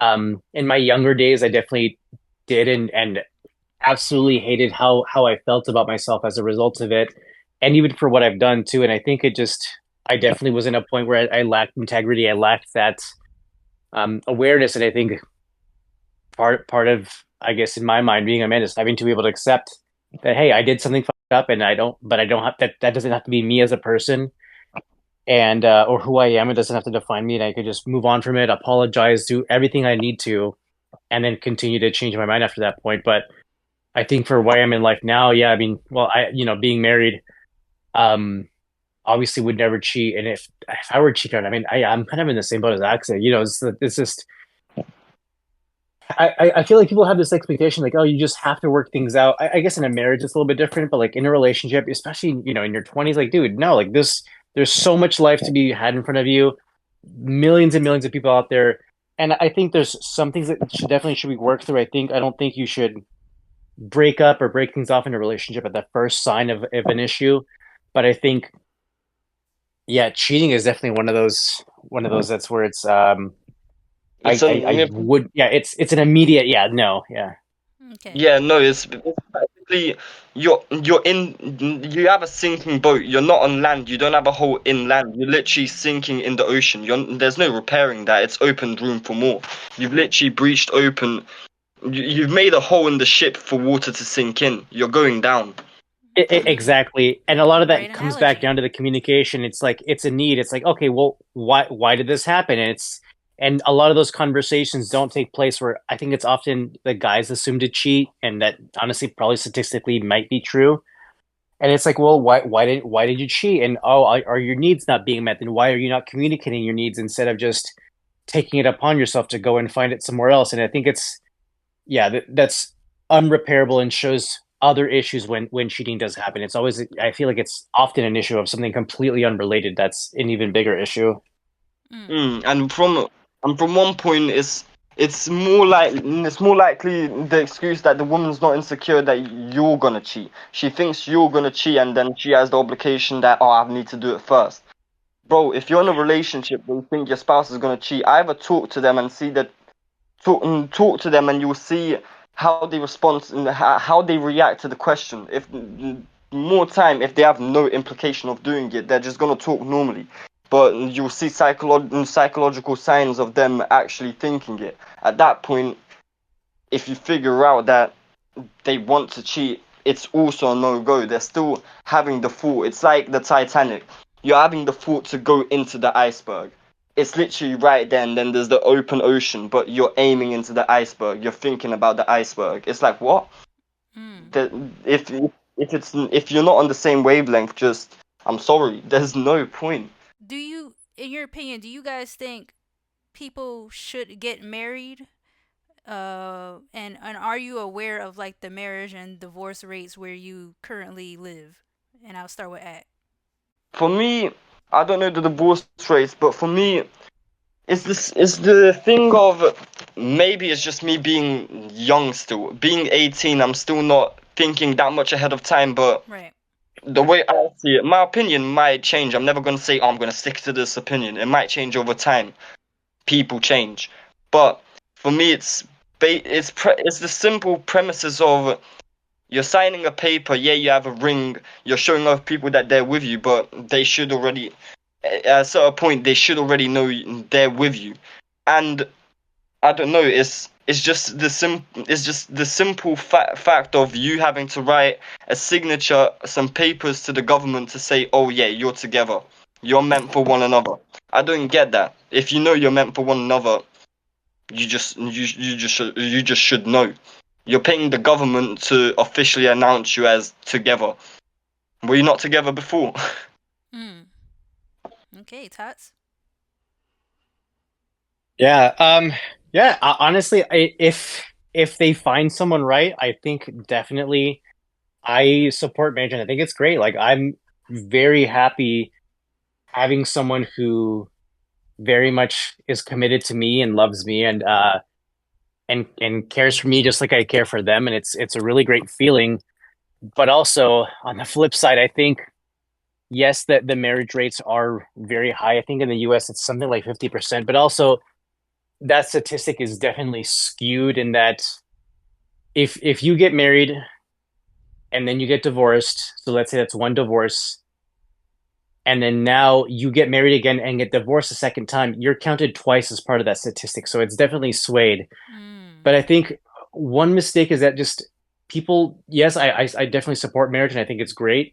And part of it is really not I guess an announcement to the to the world, but it's just it's a different support system. It's like you're communicating to everyone in your lives that loves you and supports you that hey, I found someone that I really want to be with, and there is now a lot more people are more willing to support you, I think, when you're married as a couple or just check in with you because they also want you to succeed versus if it's a boyfriend girlfriend, I think it's just a little bit different where there's this level of like seriousness and that it's that sort of that saying that it takes a village, where it takes a village to raise a child, because a lot of the times we're raised by so many people in our community, and I think it's the same thing for a marriage. It takes a village to kind of sustain this marriage. It's support networks, it's all these people, and I think a lot of those you don't see how many there are that are willing to help you or wanting to be there for you until you really get married, because like that's considered just such a big life step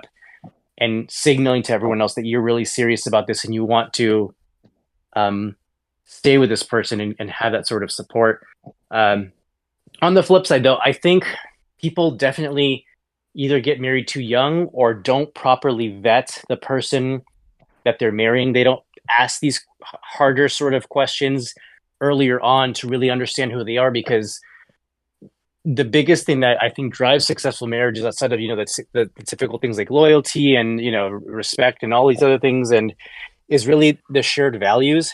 And if you're not having those conversations with your partners or your boyfriends, girlfriends earlier on to make sure you have those shared values until well after you're married, and that's going to set you up for some failure. You're going to have a really difficult time that you hopefully can work through and have that support for.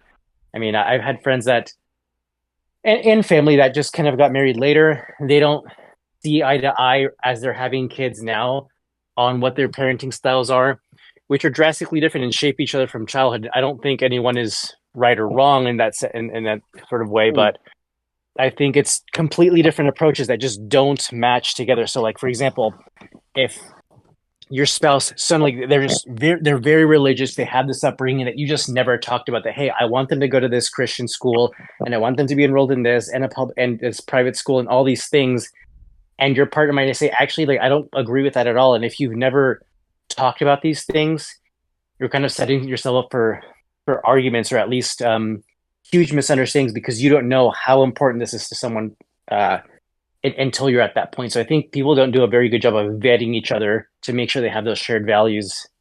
Just before you say that, most of my opinions, I'm still at a young age, and I know from what I know is the brain fully develops at 25. It would just be interesting the way I put it down. My opinions and my beliefs at this moment of time. I'm not gonna fully think, oh yeah, this is correct, and how I think is, as I said, the only right way, because I know I'm not there yet with maturity. I'm not there at the age of 25 and above, so anything could change. It's just in this current time point of how I see it.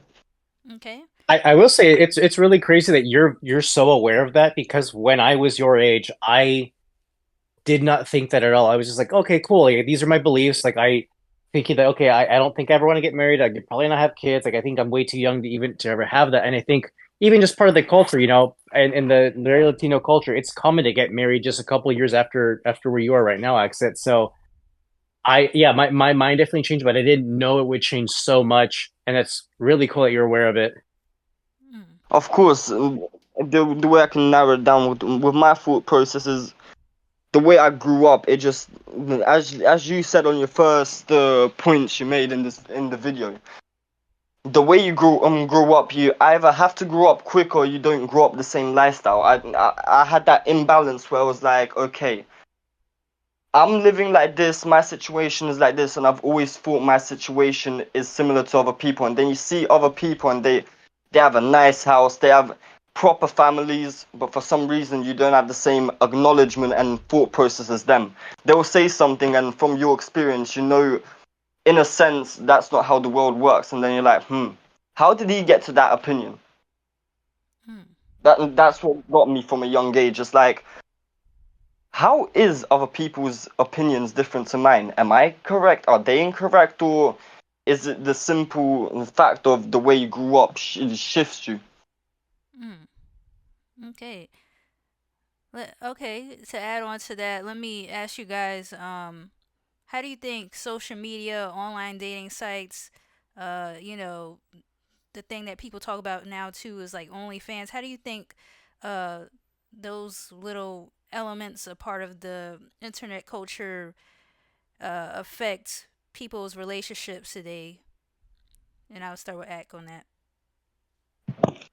Say everything has a yin and yang. The internet can be good and used for good, the internet can be used for bad. You can either become very intellectual by using the right information, right sources on the internet to develop yourself, or you can just go down the rabbit hole of looking at TikTok and just scrolling like a dead brain cell, you get me? It Right. depends how you use it. Evolution is coming in a different rate.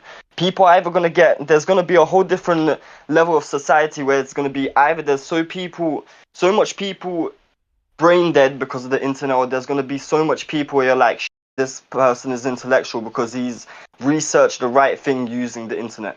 Mm. That's what I think, and it goes down to the simple terms of Tinder as well, OnlyFans, all of them all of them things. It's how you use it. With OnlyFans, I think it's just, I don't know, like for example, someone is in OnlyFans, someone gets paid. Well, there's other people paying to watch their content. In a sense, I don't get it. All right, you're making money from that, but you're still using your sexuality to get that. You're still not sexually in control. You've just found a cheat code, but is that the cheat code you want to be remembered by? Mm. Okay, Tots. Uh, Man, I would say it's net negative. Mm. Um, I think I would say I don't have any numbers behind it, obviously, but I Mhm. think my inkling is that some people do benefit, but they're definitely in the minority. I'm very fortunate that that's, I found my wife, we found each other um, through dating apps. And that was because, we tried meeting people in person and we just weren't meeting the sort of right people. But I think it's a net negative, and especially because the apps are meant for you to stay on longer and longer, and that's Mm. their objective. It's not for you to have fun and be informed about your life. And maybe that's how it was in the beginning, back when Facebook and Instagram were first around. It was to show these pictures, but now, like I mentioned earlier, they're meant to be this highlight reel. They're meant to keep you on for as long as possible, which is why, there's a lot of psychology that goes into how these apps are built out. If you've ever noticed, if you've ever been to a casino before, they're set up like kind of these sort of a one row sort of a gambling slot machine where you pull it down and you get something new each and every single time. Maybe it's a notification this time. It's all these bright colors and notifications and sounds and hearts, all these other Right, things. right. Mhm. It's meant to keep you on. And if you're not Agree. aware of that and have the ability to stop and say, oh, actually, I'm on this for way too long, it really kills relationships if it causes you to compare in relationships. Like, you're looking at other people on Instagram, how happy their couples are, and what, they have this home, and you're just constantly comparing yourself. And I think when it comes to dating apps, you get stuck in this idea, oh, but there's something better out there, so I'm not going to put that much interest or work into this one person that I'm kind of starting to talk to, because I know the moment I find an issue, I can go right back out there and keep finding some more, which I think is it's a misconception, and I think it can ruin relationships. I think if because we don't see these patterns or know that it's meant to keep you on there, then that's how a lot of men develop addictions, and every time I go out somewhere, we have a date night or something. I just look around at all the couples that are also on dates and how many of them are just on their phones, kind of in between, and just out of reflex pull it up rather than kind of talking to this incredible person that's right in front of them. Mm, okay. Yeah, and I would agree with that. It depends on the person's consciousness. If you think of it in terms of, yeah, maybe with social media and it first came out to so people can connect with other people, but over time, the amount of users that came along and all the developments, you're nothing but a statistic. They want you hooked. Mm, Yeah, I think I think, and to the point that you're making too, I think people have good intentions. When these stuff came out, it was a good intention, and then once money Mm. starts getting involved, then it's like, okay, well, how do we make more money? Oh, it's by keeping people on. Well, how do we keep people on?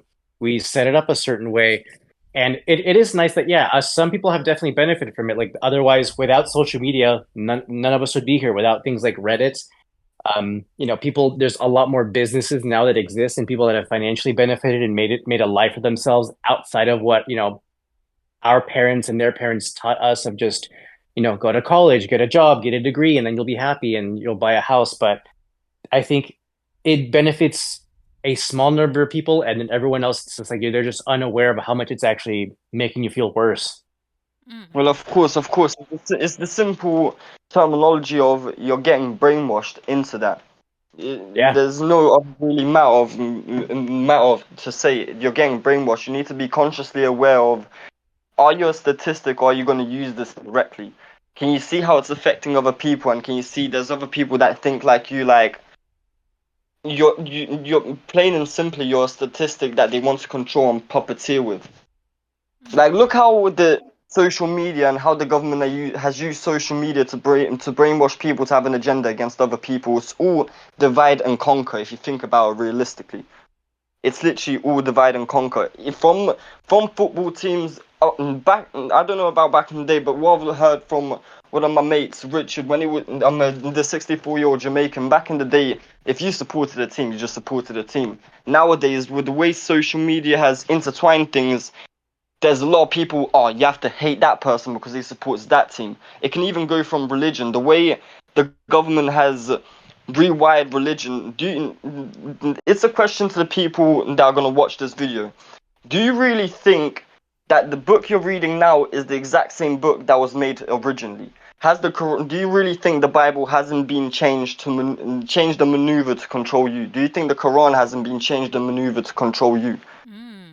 O- Interesting. Originally, originally, if you think about it in terms of like, let's say Jesus and the Quran, yesterday I was actually writing about this in the Quran. In the Quran way, let me find that page. Well, in the first religion was animism. Do you know what animism is? No, not quite. It's the world's first religion, and the religion is we are all one. I am you and you are me. You are the tree and the tree is you. We all share a consciousness. And that's the point of what Jesus was trying to say through the Bible. Mm, If you want to, through the Bible, treat thy neighbor as you would treat you. Heaven and hell isn't a real place. It's a place in your body. Are you going to the conscious of Christ? Christ was a person, but it's more of Yahweh. The name Christ is a consciousness. Are you going to heaven, the consciousness of I can see all is one and one is all. Why should I treat this person differently than I would treat myself? And mm, if you're and you can go to hell, you can go to hell in your own body, being brainwashed. If you don't think that, oh, this is just social media, it's just everyone does this in it, everyone thinks the same. Nah, you're getting brainwashed. You're going further down in the rabbit hole of going down to hell. With the Quran as well. Let me search up the quote. It was I forgot what part of the book it was, but I remember in depth. It was 1770 Quran. 1770 Quran. Allah has created you and then causes you. Nah, that's the wrong one as well. It went in terms of I'll respect you with full. Oh, I need to find this now. I've gone down a rabbit hole. okay, yeah, you're fine. While you're looking it up, Tots, do you have anything to add to that?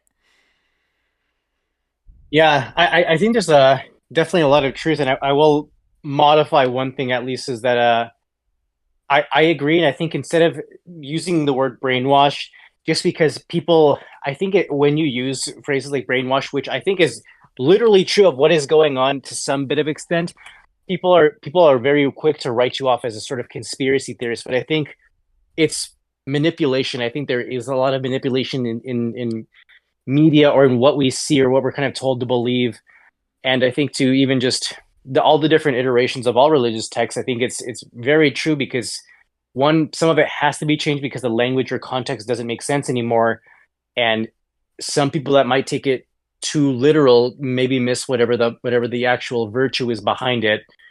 Um, and that's how you get, a lot of extremists on every angle possible, not just even religion, but um, I do think that there's some changes, but it's also too when you if you are now interpreting this Bible and rewriting it, for example, it's based on now this other person's specific interpretation that maybe you're losing some of the original virtue or the original intent behind a certain writing.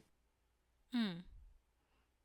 Yeah, I think like to Axe point about like how a lot of books and information have been like kind of hidden or washed away or destroyed. And I was thinking about I think I forgot what the exact name of the library was. It has something to do with Alexander the Great Library, I believe. Yeah, I think it was in Egypt, right? It's all Yeah. the scrolls that were like almost burned, and there's only a couple that survived. Yeah, and it's Yeah, like I think that's you the don't Library of know. Alexandria. Yeah, Yeah, yeah, yeah. And it's like you don't know what those that information, like all the information that has been burned, like you don't know what we don't know what information was there, you know? So it's yeah, and some people knew that information, and so once they find out this stuff's burned, they try to write it best on their own ability. But again, they're also trying to recall their memory and think back to how it made them feel and what the sort of intent of the writing was. And so yeah, there's a lot of it gets chopped and re sort of processed so many times throughout the history.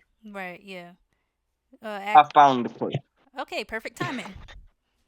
Yeah, literally, just found it. But you have to think of it for me in terms all combines into one. If you think about the first religion, animism, the saying "all is one and one is all," and you have to treat each other with respect at all times because you is him and he is you. You share one consciousness. You're just on a different frequency. You're living a different frequency, but you share the same consciousness. At the end of the day, you're still a human. You're still an atom in this universe. You treat one another with respect. The Quran says, the Quran, 1770, because everyone is created by God Almighty, the maker of all. Humans must treat one another with full honor, respect, and loving kindness. And at the same time, what does the Christ preach every time? Treat thy neighbor how you would treat yourself. Always treat the fellow person with respect, and it's not for no reason. Buddhism as well. If you think about Buddhism, it's always about just respect. One thing that adds all these books together is treat each other correctly. Treat each other how you would treat yourself, and it's no coincidence. Okay.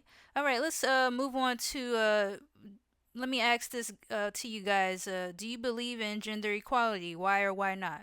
And I'll start with Act. Of course, I think I've made it clear. All is one and one is all. Right, right. You have to respect one another. You have to respect one another how you would be respected. It don't matter what the difference is in gender. Are you a female? Are you a male? Mhm.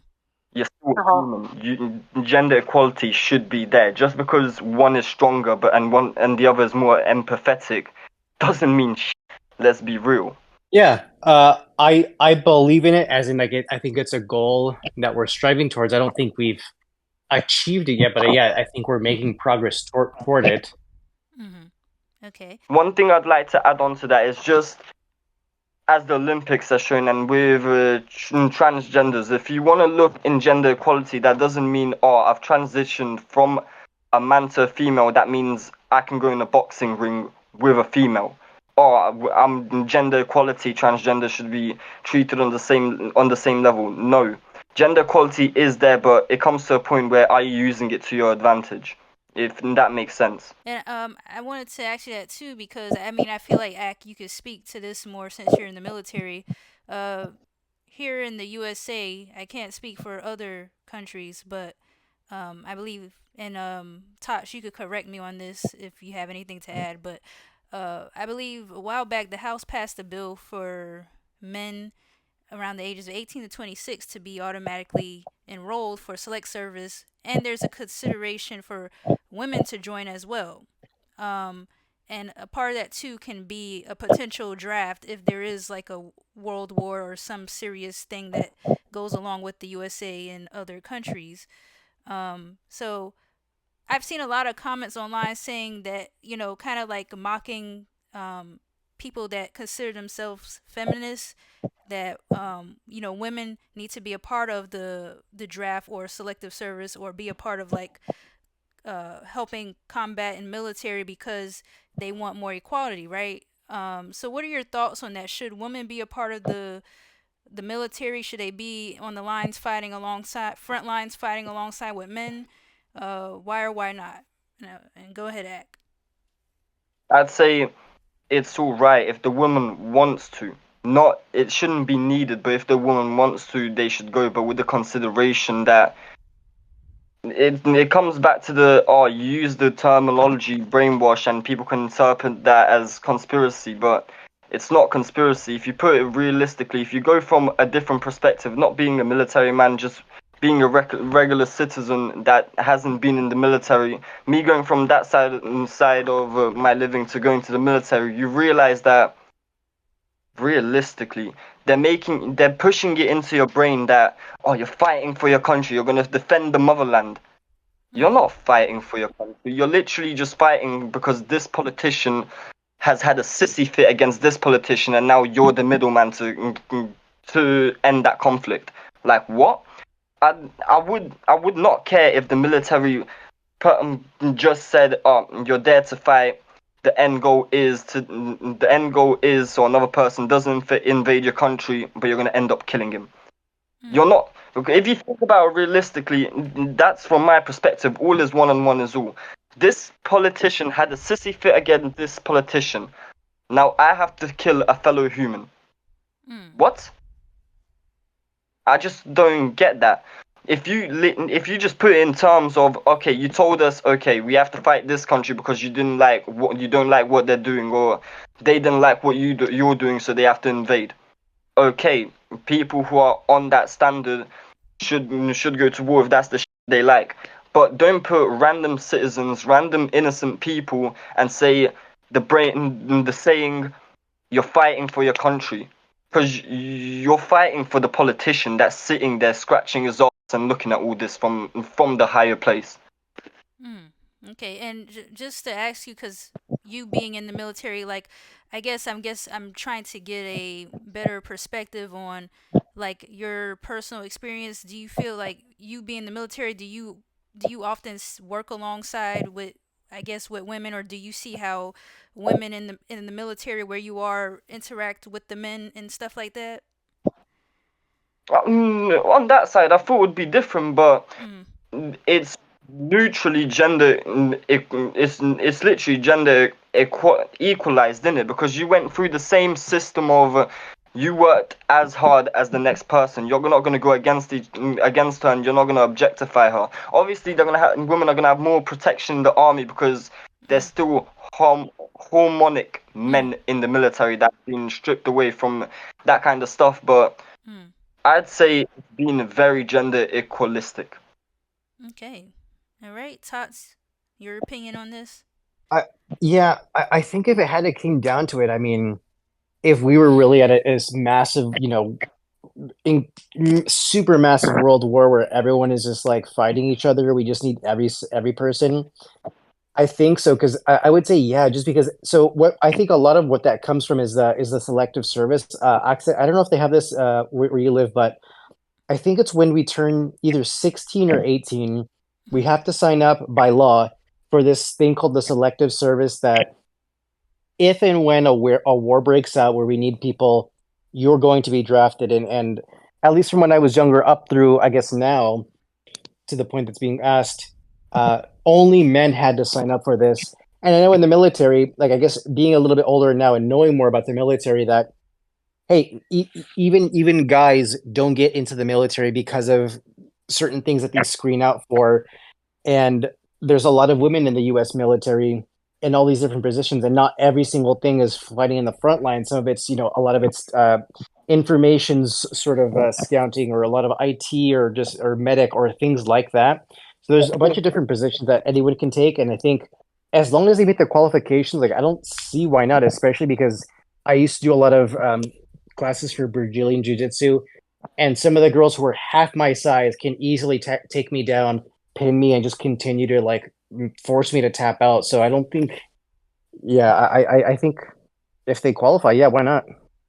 Okay. Yeah, so of course, I was just gonna go on to the point of you mentioning that I realized that in Lithuania, for the male side, if you're age 18 and you're not working and you're not in education, you have to do 9 months service, and in that term, you're gonna give promise to the motherland that wherever happens and wherever happens if a war breaks out, you're obliged to come back and get drafted and get sent out, and you have to give the promise to the gun and everything, like you'll treat it like your best friend. This is your best friend and you'll never let go of it.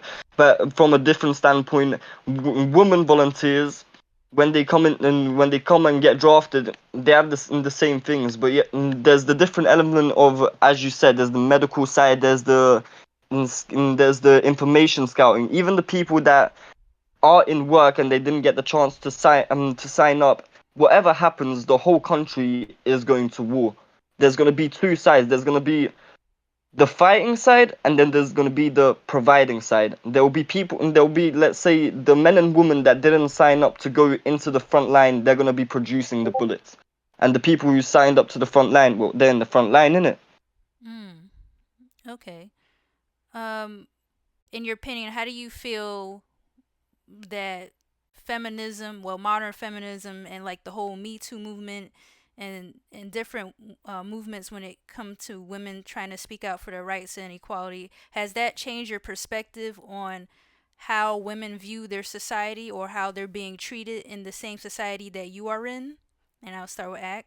I'd say, from my perspective, what I know, well, from the stories I heard from my grandmas, and I understand that it was a very righteous movement at the start, but I think it's been weaponized now. You fought for it, you got it, but you're weaponizing it still. And if you're gonna weaponize it and you're gonna fight for it, you're either in it or out. You can't say feminism, we deserve to do the exact same thing and we're the exact same equal, if then you're gonna just scavenge off your other half, and when something doesn't go your way, you're just gonna say, "Oh, I'm just a woman, though.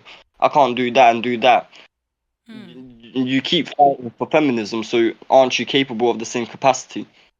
Okay, Tots. Yeah, I think it's overall a good movement. I think it's like with any sort of social thing, um, when you get to the extreme, where people take it to the extreme, where it's I think at the foundation, it's all about, the main part of it is about equality, especially from the opportunity standpoint for women, and also having a safe workplace. I mean, that was the whole point of the whole Me Too movement. The amount of women that were being sexually assaulted or abused in the workplace, or just in general, is astounding. And I think I've always been aware of it, and I think the younger generations are catching on, because I think people are talking about it more, and that's, I think, one of the great things about social media. We're just so much more aware of it, but nothing was being done, and that these movements were able to help address a lot of that and put a lot of people behind bars that definitely deserve to be behind bars is really great. But Of I think to course. exactly what Aksit was saying, yeah, it can't, once it goes too far, it can become weaponized, where it's um, now it's like trying to, what's it's like the analogy of kind of like having your cake and eat it too, where now it's way too much. Now you want all of the equalities, which I think is exactly the point. And it's kind of to the last question of the selective service. Equality means it's sort of that equal opportunity and equal outcome, and I think it's the equal responsibility too, that um all of it, we're all in this together. It's not men versus women. It's we're Hmm. all humans, and all should be have these same expectations of us, Hmm. even when you really don't, even when it's really inconvenient, even when it's scary that, hey, I might have to go to war soon. Between the now and the time I die, it could happen. I don't know, and I'll have to go. And I think all of us should be together, not just men or not just women. I think it has to apply to everyone. Right. Okay. And so on the flip side, let me ask you guys: has misogyny or like red pill groups or movement like the red pill movement among men, has that changed your perspective on how men view their society or how they are being treated and act? I think in my thought process, it's terms of perspective. In it, you have the red pill movement, you have the misogyny movement. Like you can look at it from a point of Andrew Tate and how he speaks about the world. Yes, he has some good points, but some other points that he makes is over the line. And when you have those kind of movements, there is some great points, but then you get hooked onto those great points, and then the other nonsense that comes from those great points, you just don't see it due to the fact you're hooked onto this one good point, like, oh yeah, we're strong, and then you have to do something else that is not, like, let's say one movement would be like, oh yeah, you have to be masculine, you have to be masculine, strong, you have to be charismatic. Okay, I agree with that. And then there'll be other movements where it's like, okay, from that we're gonna reach onto the point that the woman, like what? Like I don't get that. Obviously, the person's hooked onto one thing, and then now that one entity and one person that's talking about all this positive side of being a man, he's going on to another point where it's like it's not really the correct terminology of what you're trying to give out to the next generation. But because the next generation is hooked on one thing, you said they're gonna follow your path, and I don't think that should be correct. Everything has a yin and yang. Misogyny has a yin and yang. The red pill movement has a yin and yang. That's the only, for every good there's gonna be bad. That's the only explanation I can give. Okay, Tots.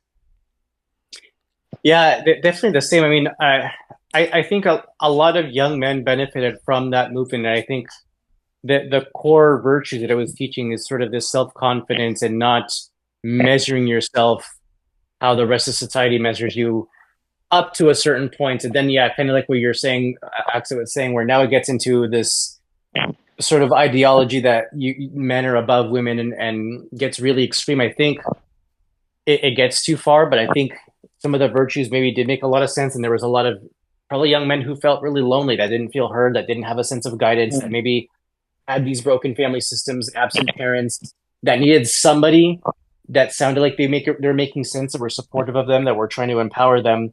And then after a certain point, it gets too far, and it can be where it is destructive. But I think there is some. I don't. I mean, it's kind of like religion. It's there's virtues in religion. There's virtues in the Bible.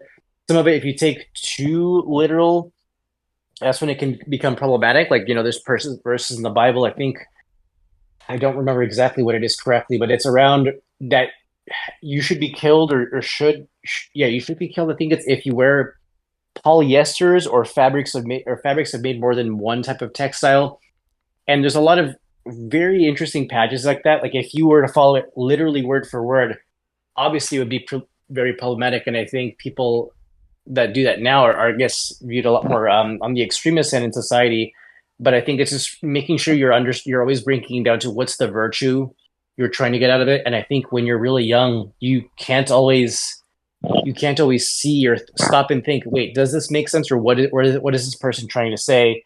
And it's because you develop so much trust in this person, because you watch so many Andrew Tate videos, and it made you feel a little bit better about yourself. And now you can have this sense of confidence, and now you trust what the teachings are, and then you just kind of accept this as face value, and then continue to move on with whatever that lesson is.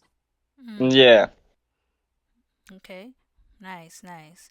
Um, just moving along here, guys. I feel like you guys talked well about a lot of the questions I've asked, and we definitely hit on a lot of good topics here. But as we come to a conclusion here, I want to ask a few more questions. And so I would just start with, what is some advice you would give to men your age? Mac? Delve into spirituality, but don't take it face value. Just understand understand the essentials, and read more psychological books. Not in terms of perspective, but in terms of understanding yourself. Like the books I've read, like the Chimp Paradox, and there's multiple interviews that you can search out, like the Diary of the CEO, and just in terms of that, just understand yourself. The- There's no improvement if you can't improve yourself. There's no understanding if you don't even understand yourself. Yeah, there's a lyric that people like to quote from Lauryn Hill a lot, and she says, how you gonna how you gonna win if you ain't right within?" And I feel like a lot of people like to talk about that. Mm, yeah. Yeah. Okay, Tots. Yeah, this is a lot. Um, I mean, the one thing I've always really liked hearing is the saying, "Don't believe everything you think," and I think it's so a lot of times we can just accept things as fact and not really question it, and then kind of jump to conclusions based on specific emotions that something made us feel. And sometimes it's easier to believe a person meant malice or meant this harm when they said or did something to you, when really more often than not, it's just out of ignorance. And so when people, maybe say a comment or something that's kind of out of pocket or is kind of disrespectful, maybe they don't, I don't think people always mean it from the worst place possible. And I think we're so quick to judge other people, to think the absolute worst of other people. But when we make mistakes, which we're always going to, um, we give ourselves a lot more grace than we would give other people and the benefit of the doubt and trying to hear about. And some people, just genuinely might mean, a kind of something really messed up when they say or do something. And that's a part of it. But I don't think the majority is like that. I think the majority of people are genuinely good and want to do good. Hmm. And I think part of that is just really making sure that you check your ego, you check your what your beliefs are and why it is that you're and be able to question it. Why do I think that this person hates me when in reality, actually, they just made a mistake or they just didn't know I felt a certain way about that. So I think everyone comes from these different backgrounds. So being able to stop and question that, I think, is part of that really helps you understand and develop these relationships that you might not have otherwise had. Mm. Well said. Well said. One sec, Go before ahead. you go on, if we're going bar for bar, I have one that in stock with me. It's by Erica Badu. It's in the bar goes like this. Damn, you feel that like one, two, three, the world keeps turning. Oh, what a day, what a day, what a day. The man that knows something knows that he knows nothing at all. Does it seem cold in the summertime and hot in your fall? If we were made by his image, then call us by a name. Most intellects do not believe in God, but they fear us just the same. Snap, snap, snap. Yes. It's a good one. Yeah. Um, one other one too that's I think a quicker one, but I think is a bit more obvious too, is that you're an average of the five people that you associate with the most, and I think it's just a lot of it making sure you're surrounding yourself with good people, people that try to help you and support you, that you help and support them and are trying to improve themselves for the better.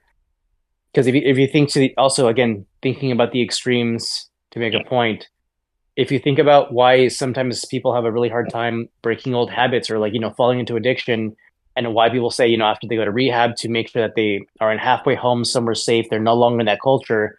If you're constantly around other people that you associate with the most, if they're not a good influence, if they have just this negative and terrible outlook on the world or about other people, you start to become like them. So I think just making sure that you are very careful of who you are, that you keep close to yourself, and be really intentional, that influence you, that you trust and can support you, and make sure it's people that are you're helping each other. Mm. There's a there's a YouTuber by the name of Hassan Campbell. He usually says watch your circle before they hurt you, and I was that always like stuck with me because you got to really watch who you keep close around you sometimes. And Of course, you and are the product of the people around you.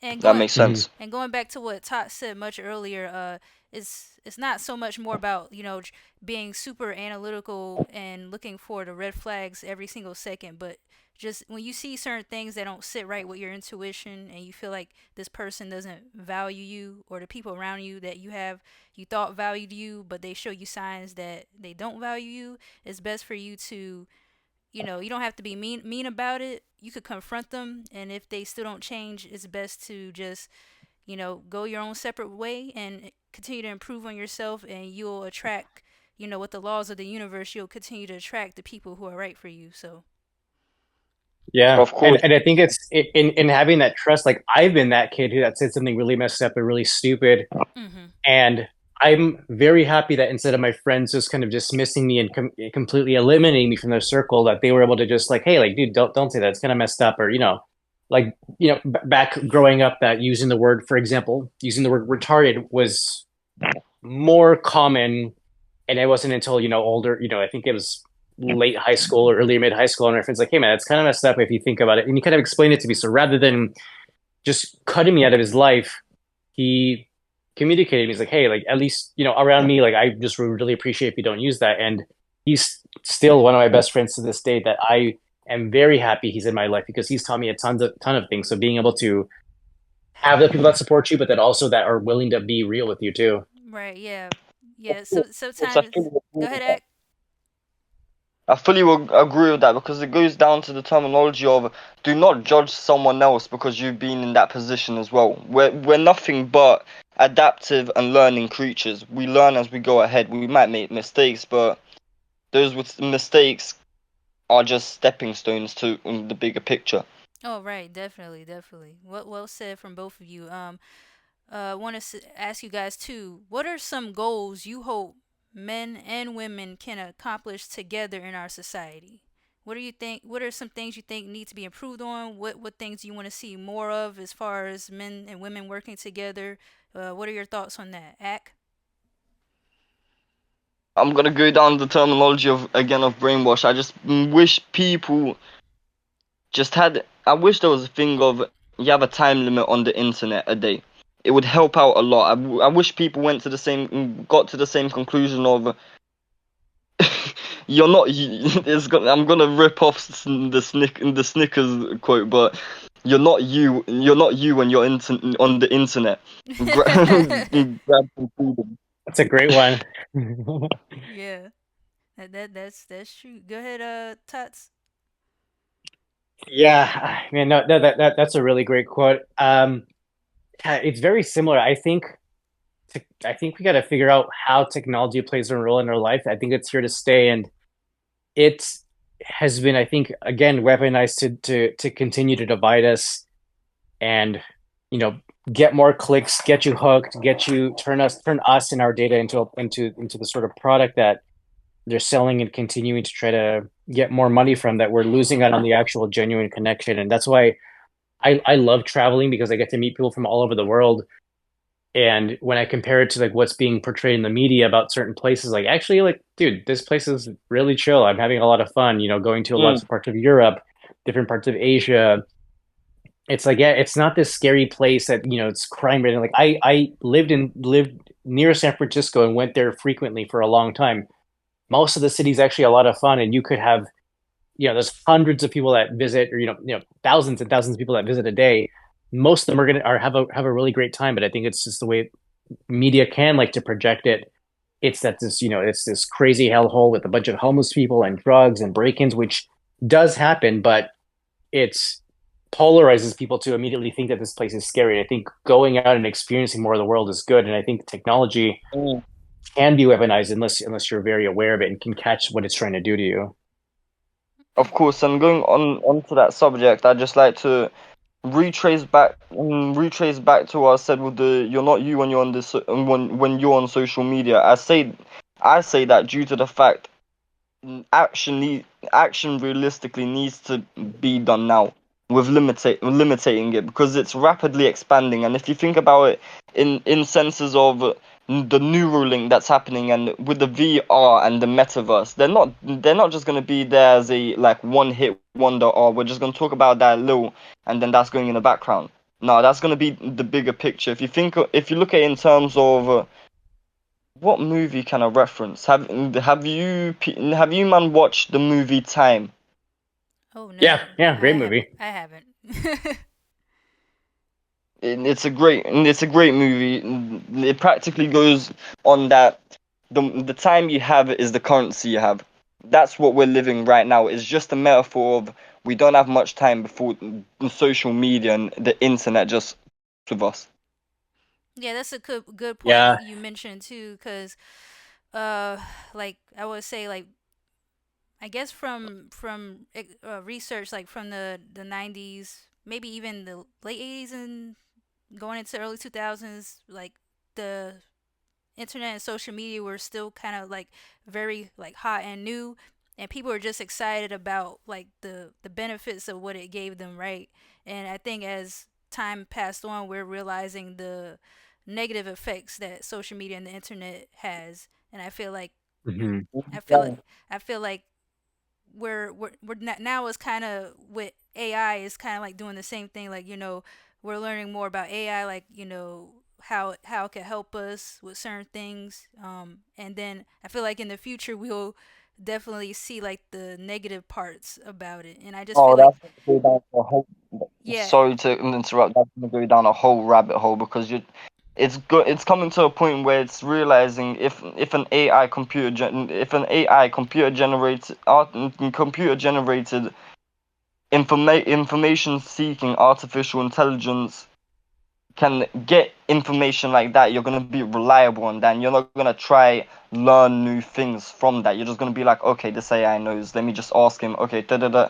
Go hmm, on with my life. You're not getting no new information. You're just getting a simple, quick cheat sheet. yeah, and I feel like it's gonna like the internet and social media is gonna continue to evolve alongside with AI, but I feel like as always the internet goes through phases, and we just continue to we know the pros first, and then we kind of really feel the cons later on. And cause Yeah, like in the laws, the regulations or and laws are so slow to catch up that they're now trying to implement things when it's kind of so big that it's really hard to control. And I do hope that as humans we eventually get to a point to where not only is there kind of more rules in place to protect people, but also there's accountability. I mean, how many times have you seen, like on Facebook is a great example, people sharing articles and they don't actually read the article, and if you like trace back and look into it, it's like a sketchy website that is probably fake and all these bots, and it's continuing to manufacture this outrage and get people really divided, but there's never any accountability and holding any one person accountable. Again, because you're kind of it's online, it's sort of this fake personality. People can kind of hide behind whatever it might be, whether it's a screen name or multiple layers of sort of identity protection. It's not a physical person standing you and communicating this story to you. It's this sort of fake thing that, hey, if they don't get all the facts right, which they probably won't, they're never going to have an apology. There's never going to be any sort of corrections, and all the hundreds and thousands of people that read that article are now have this belief they're going to continue walking through life believing this one thing that was probably totally wrong. hmm, right. One sec to add on to that. It's not a revelation, but I've just had the thought process of, wait, if we're gonna have artificial intelligence, and if Elon Musk is trying to get onto the point of, for now we're getting one person by one to get Neuralink, but the end goal is so most of humanity gets the Neuralink. Doesn't that mean if artificial intelligence gets combined with Neuralink, the artificial intelligence becomes living intelligence? That Hmm. artificial intelligence is gonna gain a consciousness, because then now it's infused one with the human. Isn't that term like singularity, right?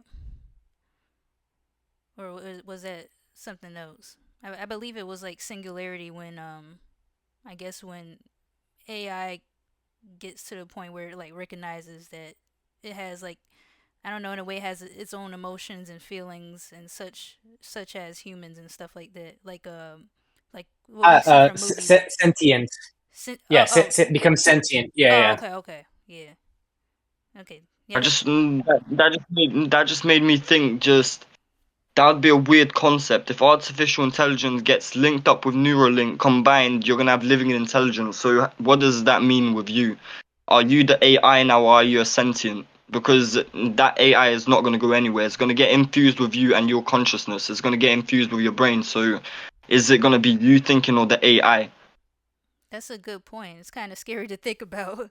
Yeah, no, just to that original question. I hope many women figure out in the future of how to tame and control technology so we don't lose the humanity aspect of it, because I think that's the most important part. Right. Okay. Well, this was amazing. I enjoyed this conversation with you guys. Does anybody have any final thoughts they want to say? Any I guess any like thoughts about this conversation in general, or is there anything you want to talk about? Maybe something excited, something that you're excited for this year that you're doing, anything like that? Right now, I've realized the system of the normal world, the school, in the school system, the military system, and the prison system. If you, what I've realized in Lithuania is you have to either be in education, or you have to either be in an education. You're getting set up to always answer to another person. In other terms, it might be like it might seem like a conspiracy in the theorist side of things, but would you agree that would you agree or disagree that we're being taught to be either workers or owners? Yeah, Yeah, I would 100% agree. I think it is that we are definitely pushed into that direction of kind of working back into the machine. There's a lot of people that are benefiting at the top, and everyone's kind of taking their cut of it more and more. And yeah, it's a lot of it's control. But um, no, just the last thoughts is that yeah, I think as hard as it is to remember, I think it's a good practice to remind ourselves that I think most people you interact with are genuinely good people and want to be good people. And I think it's just Yeah.